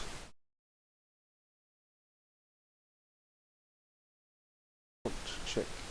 Hello, little. Oh, procedural structure. I want to. I just like checking that it's armed. Alright. Yeah, yes, it's armed. No, it wasn't armed. Did you mess up my action groups? Oh, I don't know if it's actually armed. Okay, now it should be armed at least. I hope. I hit toggle info. I see if it's armed. No, I can't see if it's armed. See the settings are fine. We've definitely armed it now. Okay, down we go. Going rather fast. Ah, it is actually at this level it looks pretty good.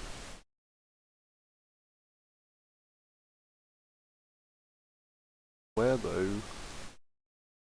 KSC. Can't seem to find it. Okay.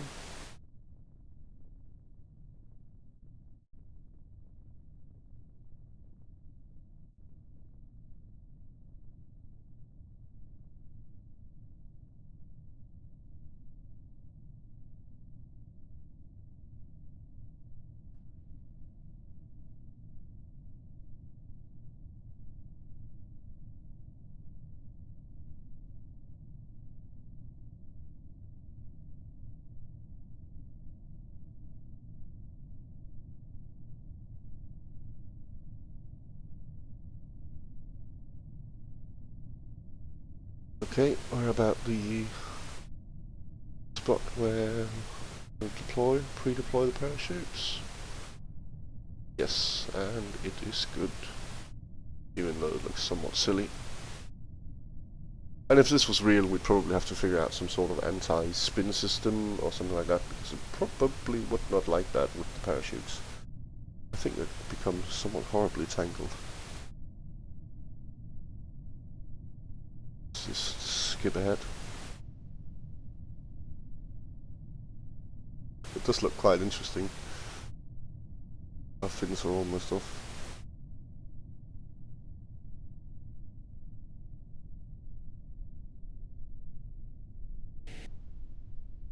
Yes.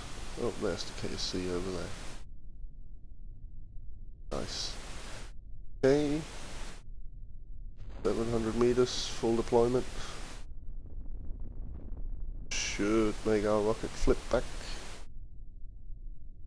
Should, because our center of drag is now, oddly enough, all the way up here with those parachutes.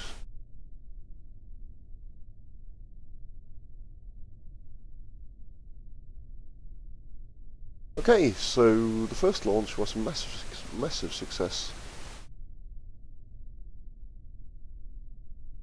I had honestly expected something to go wrong. Just didn't. And we're 15, 10. Go. Let it wobble a bit, and then we can recover. There we go. And that should take care of that contract as well.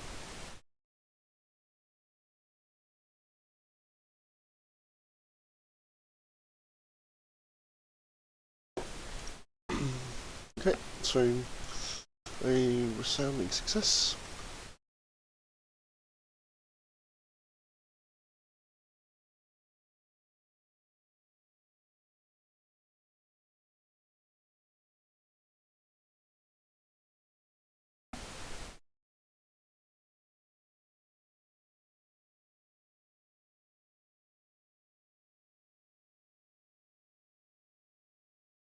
Ooh.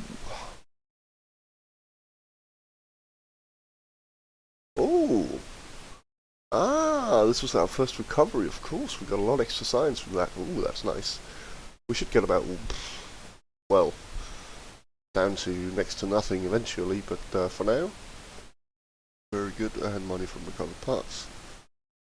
No pilots, and a contract that was completed. Perfect.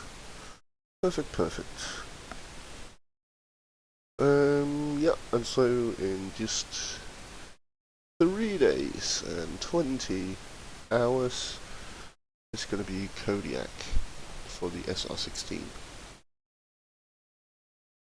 It is on the entirely new Mjolnir 1D, which is a pretty much the same as the Mjolnir 1C, but with an XA-SR1.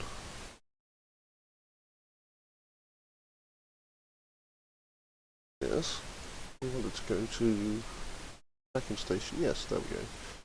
So we can move to Kodiak.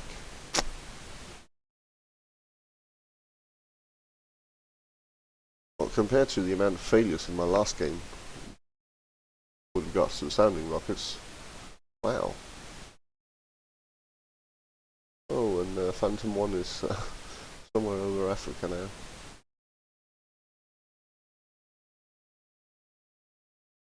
Kodiak, yes.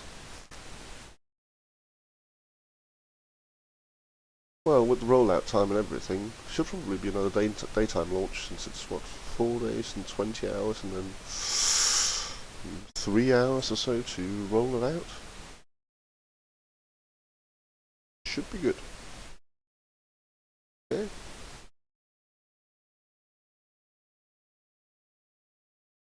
Okay. Just gonna check if we got any new. We got a sounding rocket medium. Yes, 100 kilometers. We can do that. Not with this one, then at least the next one. Well, this one's supposed to, but of course, never know. It might break down. But we got a fair amount more. Okay, so let's warp to this one. No, I said warp to this one, not to the reconditioning. That'd be silly.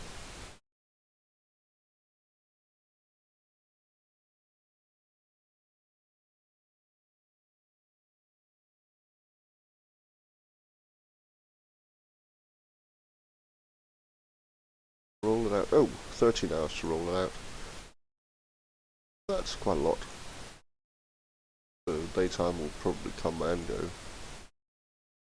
Ah, but only barely. Rather cloudy today. Okay. Yes, thank you. We shall launch. Yes. Yes, nothing more we need.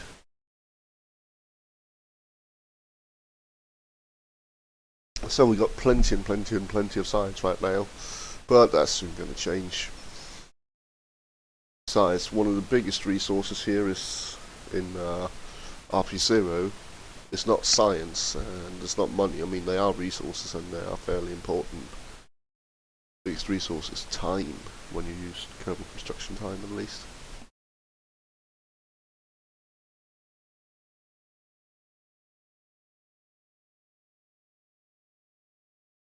Well, I wouldn't be surprised if we at some point were struggling a bit for science. Because all our attempts to get to Mars failed. Wouldn't be the least bit surprised. Okay. What a lovely rocket. I think we should fire it. Up into space, hopefully. Anything to check beforehand? No. Well. I do have it here, but otherwise I'm here. Okay. Let's launch. And stage. Okay, that was a bit of an early stage, but it's righted itself beautifully. I can't remember exactly how high this will go. It will go high. Yeah, it's also going to suffer massive amounts of dynamic pressure. I talk a lot about dynamic pressure, I know, but it's just that it's so important because it's going to, I mean, we're up to over 60 now. You're going to suffer so many drag losses from it, and you can make your entire thing, entire rocket very wobbly. If you saw the issues we had with the very first rockets, that was because it had too many fins and was just generally too unstable. See, now it's started wobbling, and we're not in space yet, but we've got so much delta V that we will get there. But it's wobbly as, yeah.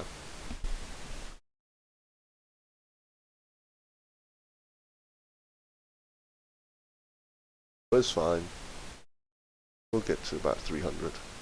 And it's fine, yeah. Okay, that's pretty accurate, yeah? Yeah? Yeah, I thought so. If we haven't got temperature from over the poles, then we probably don't have telemetry either, so we'll probably be able to grab both of them. It's just a thought.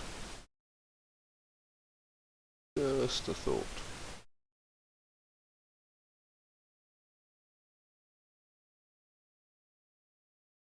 Oh, I don't know.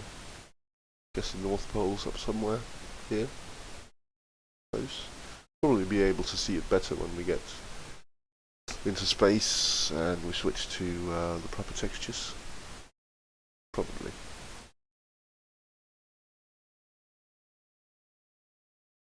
Okay, coming up on space now. Coming up. There we go, yeah, telemetry and temperature. Let's send them back for a total of 7.9 science.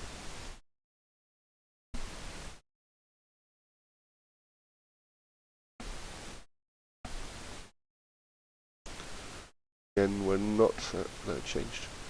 We're not time warping while uploading because the data transmission don't scale with time warp.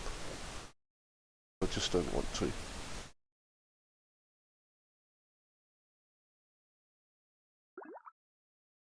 Okay, we didn't get any science. That's a very odd problem that I can never figure out when it happens and what causes it.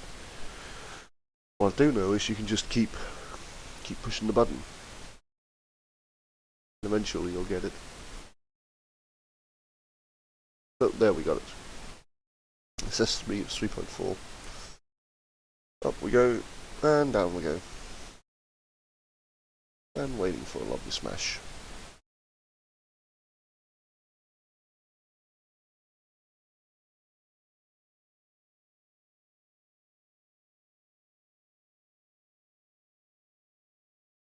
Down, go, down, go, down.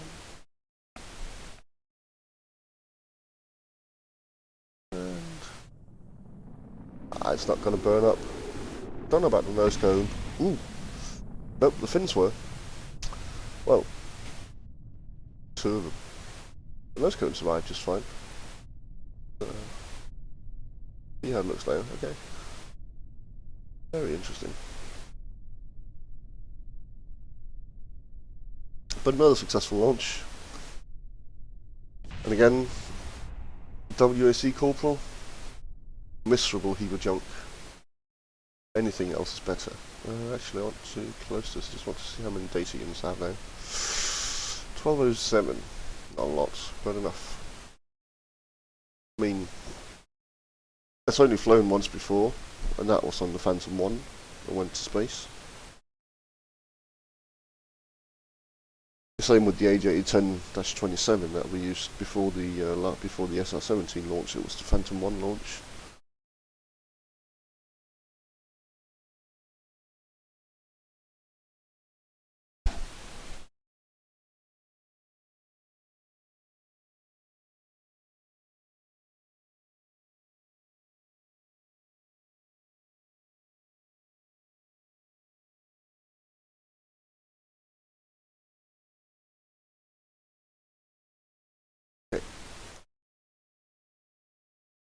Well, let's head back to Cape Canaveral and prepare for SR-18, which is the next one up.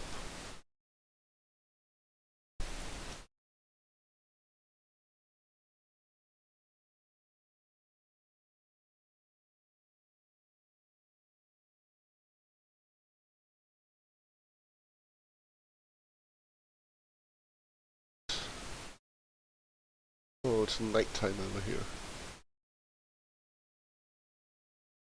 Cape Canaveral.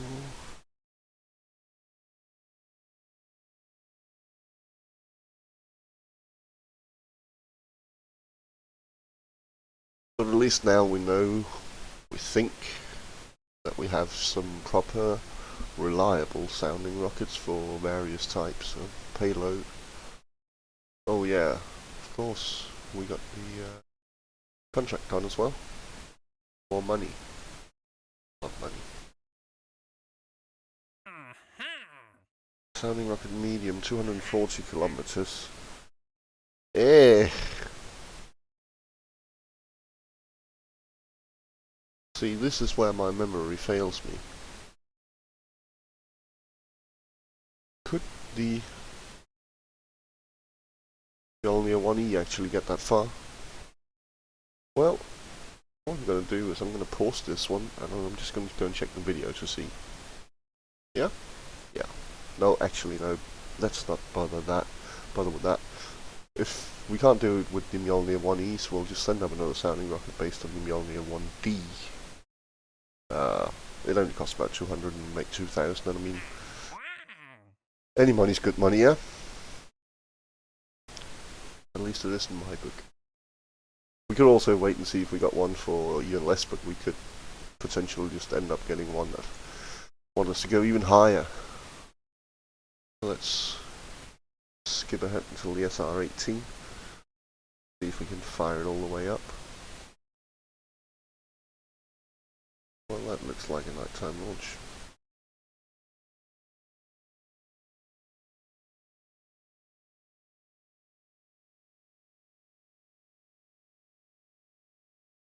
And roll out. It's 2 hours to roll it out here. Yeah, I've got a complete vessel. I'm very well aware of that.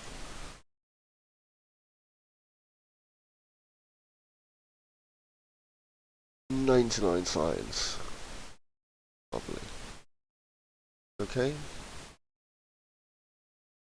Launch.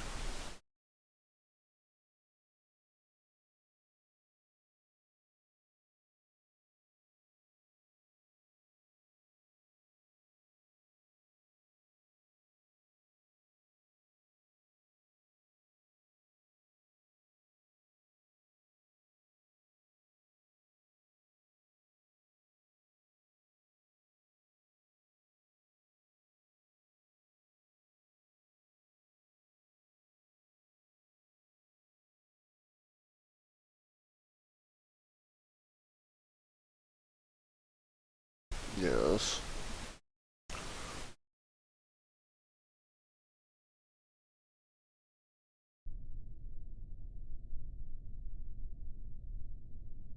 Okay. All is well. All seems well. Let's get her away.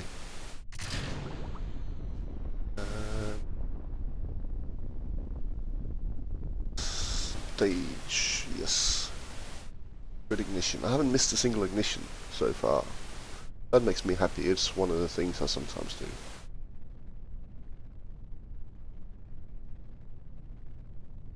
But yeah, this did go above 200 at least. Just how far above 200? I can't remember.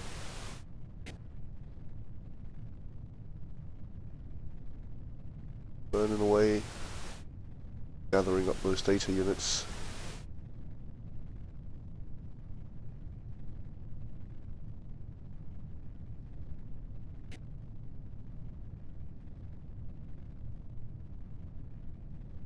Still looking good.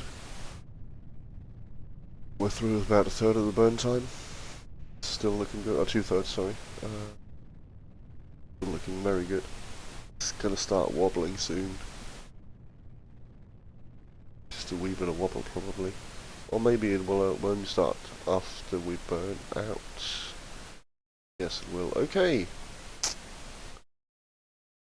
See, 250, and I do believe the contract's at 240. Oh, and space high. This is where we want to be. Let's grab this one. Check the here. Arm it. Well, let's press 2. And yeah, as long as the disarm parachute is there, it's armed. That is good. Okay. Yeah, moon probes. Very good. Good, yes. Sounding rocket medium, 240 kilometers. Yes, we're going to make that. Okay, let's walk through it. Okay, so both of them successful. As in, completely successful. Not just doing what the mission said, but also what... Okay, I want proper time warp, not physics warp. But also burning for the full duration. That is nice.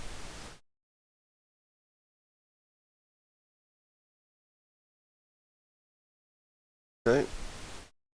Collapses and going down.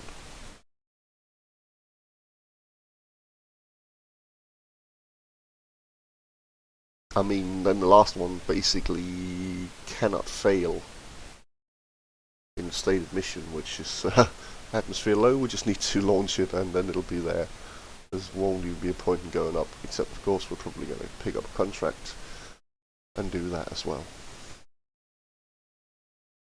Yes, money bank.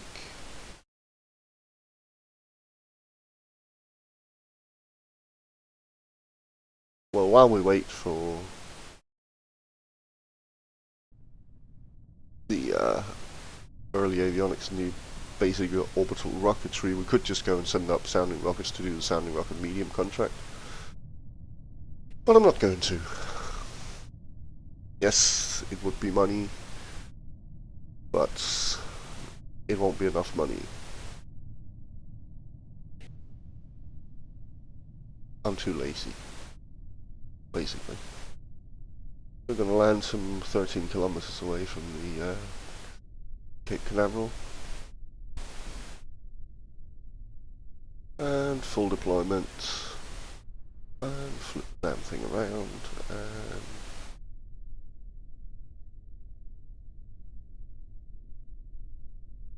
let's just wait for the landing.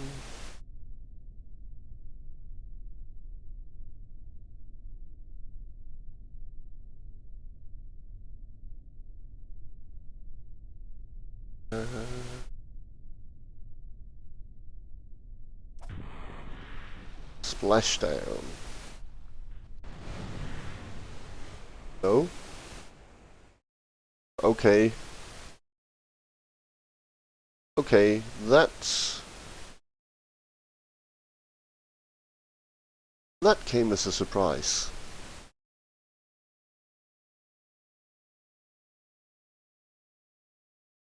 That very much came as a surprise. I did not... It did not splash down hard. It splashed down excellently. Maybe I was just supposed to grab it faster. That's very odd. Oh well, we'll just build another one.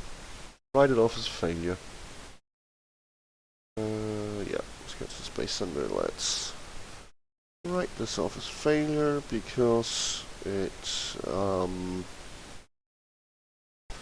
destroyed on splashdown. Okay. I had not seen that coming.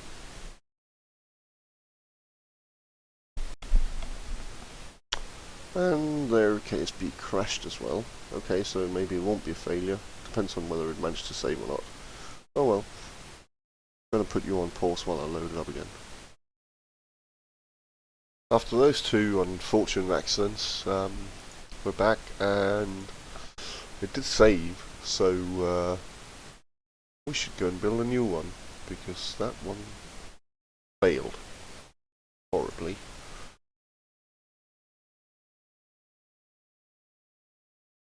So SR20 again on 1E.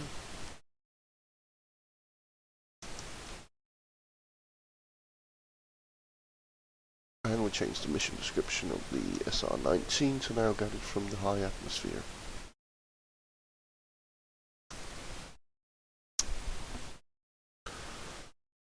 Well, that was a bit annoying. I wonder what made that explode in the water. That makes no sense whatsoever. Yes. It was the same as the SR-17. Which is now rather costly, but then again, it's partly due to the parachute and partly due to the experiment. Okay, let's just build another one. Let's go out and rename it, not edit, rename.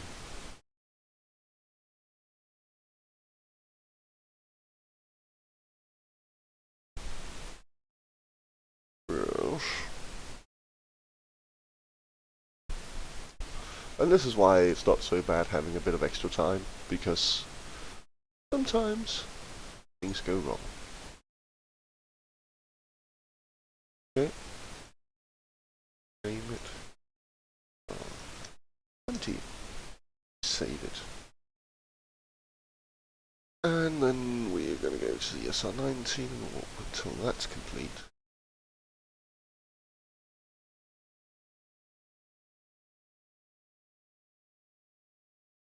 When's the tech due? 30 days. That is not so bad.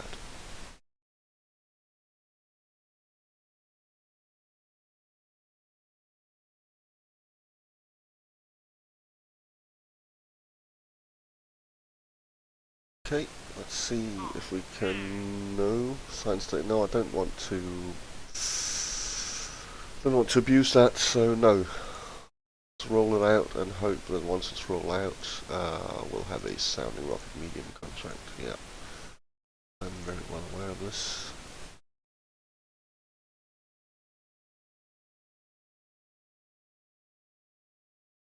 Don't really know when they are generated, but could hazard a guess. Okay.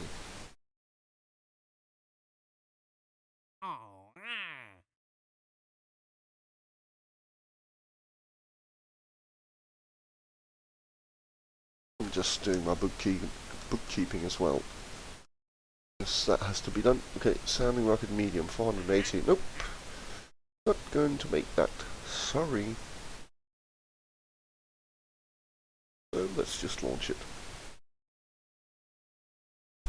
And hope that the SR-20 gets a proper one. Exactly why we ended out in the water is a bit of a... We haven't really got any control of where we end up. We're not angling our rocket at a specific spot, and the wobble it gets in the upper atmosphere just basically means we don't know where it's going to end up. Last time it landed a bit northwest of Cape Canaveral, and this time it landed somewhere, yes, east. It's impossible to tell, but we should probably check our trajectory once we get up higher. But let's get this thing off the pad. Nothing specific to check, nope. Again, going for high atmosphere data and stage.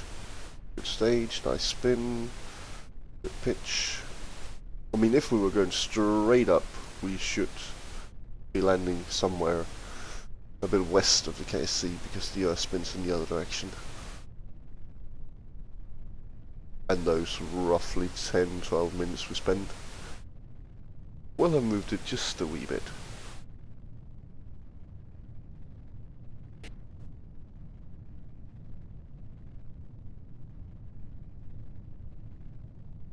Okay. Still doing well.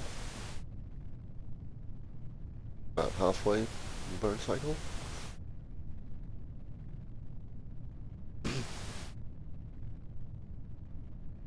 Pressure's dropping off.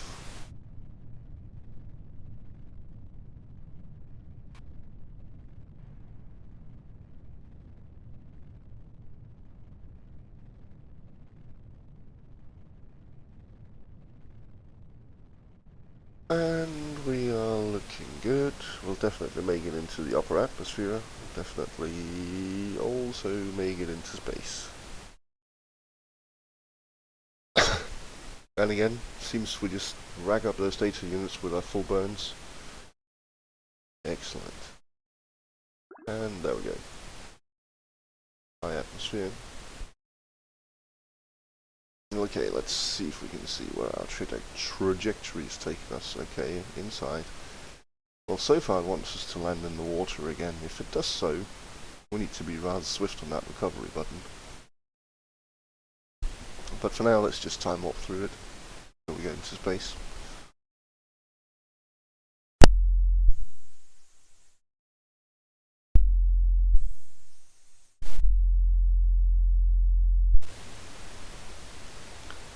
And switch to proper time warp, not physics. Yes, let's just do it very fast. A lovely 250 kilometers. And there we go. And oh. Yeah, oh, it is parachute I want.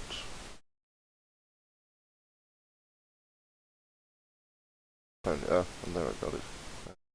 There I got it again. And arm. There we go. Pressing 2 to arm. I just want to make sure I'm always a bit edgy about that. Or maybe I can actually see it here. Well, of course now it says this is horrible. I'm gonna die if I try it. Now slowing down and getting ready for pre-deployment. It does seem, doesn't it, that we are over the water here. Yes, just right on the water line, or is that the water line down there? It says grasslands here. We might be lucky. Let's walk a bit faster through it all.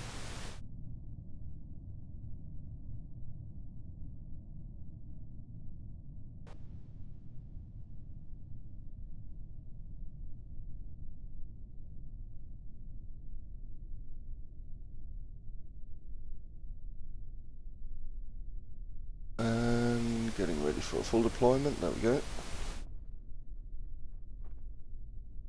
Still over the grasslands, but we know that these biomes can cheat us a bit, and we can't... Oh, no. Ocean's out there, it's going to be fine. Not a problem. Unless, of course, there's a bug that I don't know about.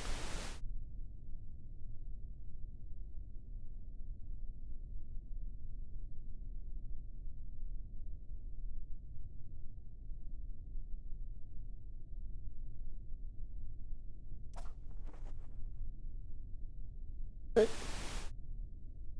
Let's recover.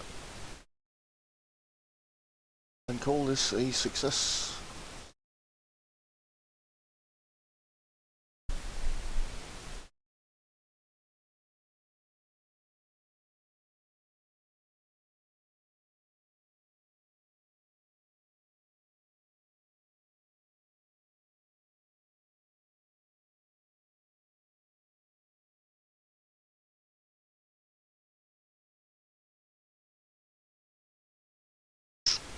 And now we get 1.3 science for recovering it. Very nice.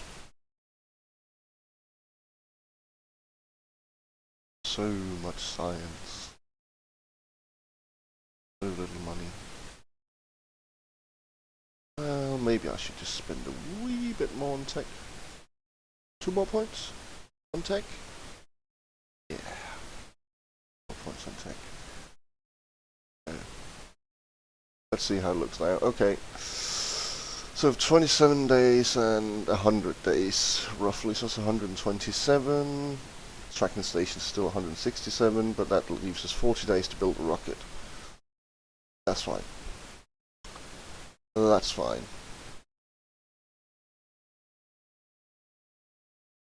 So since that was a great success, let's walk to... Well, this is actually the last rocket on the program for now. Let's go. It's probably going to be nighttime launch as well.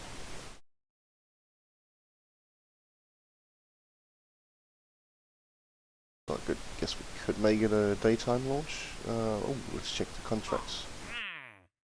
470. No, not good enough. Not good enough. Oh, and lead of the vessel. Okay. Roll this one out. Wait. We'd be nice and walk to the next morning. Yes, we can. Check again. Any... No, still 470. Well, if we walk to the next morning, we might get a new contract. Let's try it. That's in a couple of hours.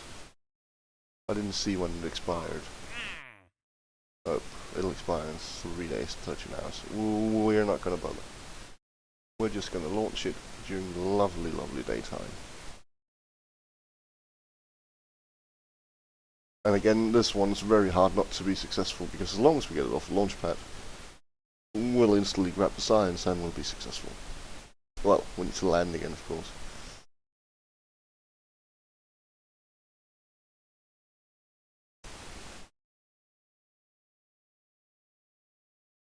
I might shut down the engines early.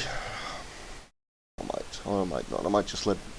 Oh, I'm just going to let them burn because I want the data units from them. I'm just going to let them burn.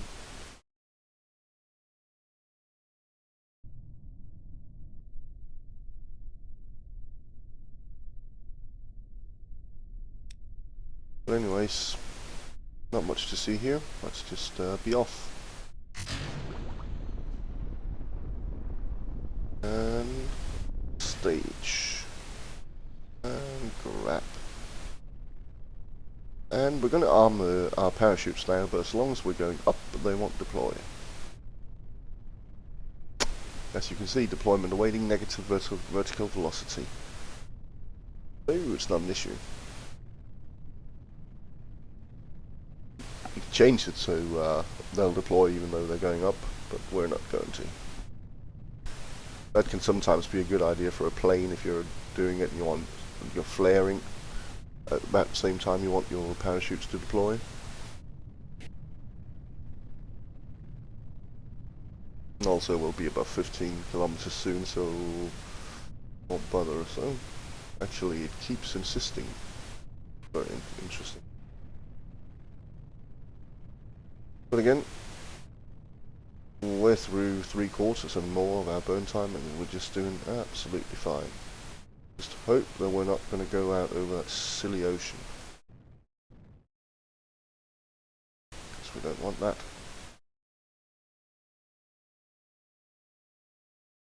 Okay.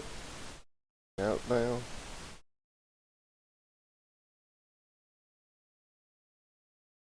There we go. Starting a slight wobble, it's not too bad. I put up this again about 250 kilometers with this payload. Okay. Time warp. Are you sure?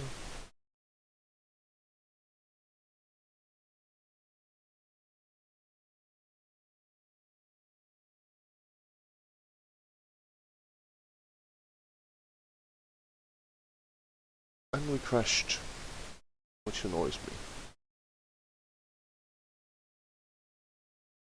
me. Seems we're using a bit too much memory. Okay, well, I'm gonna stop it here, and then next time we'll launch this one, and we'll be building some more sounding rockets because we'll get some more science to pick up. And of course we'll probably also start working on getting to the moon. So bye for now.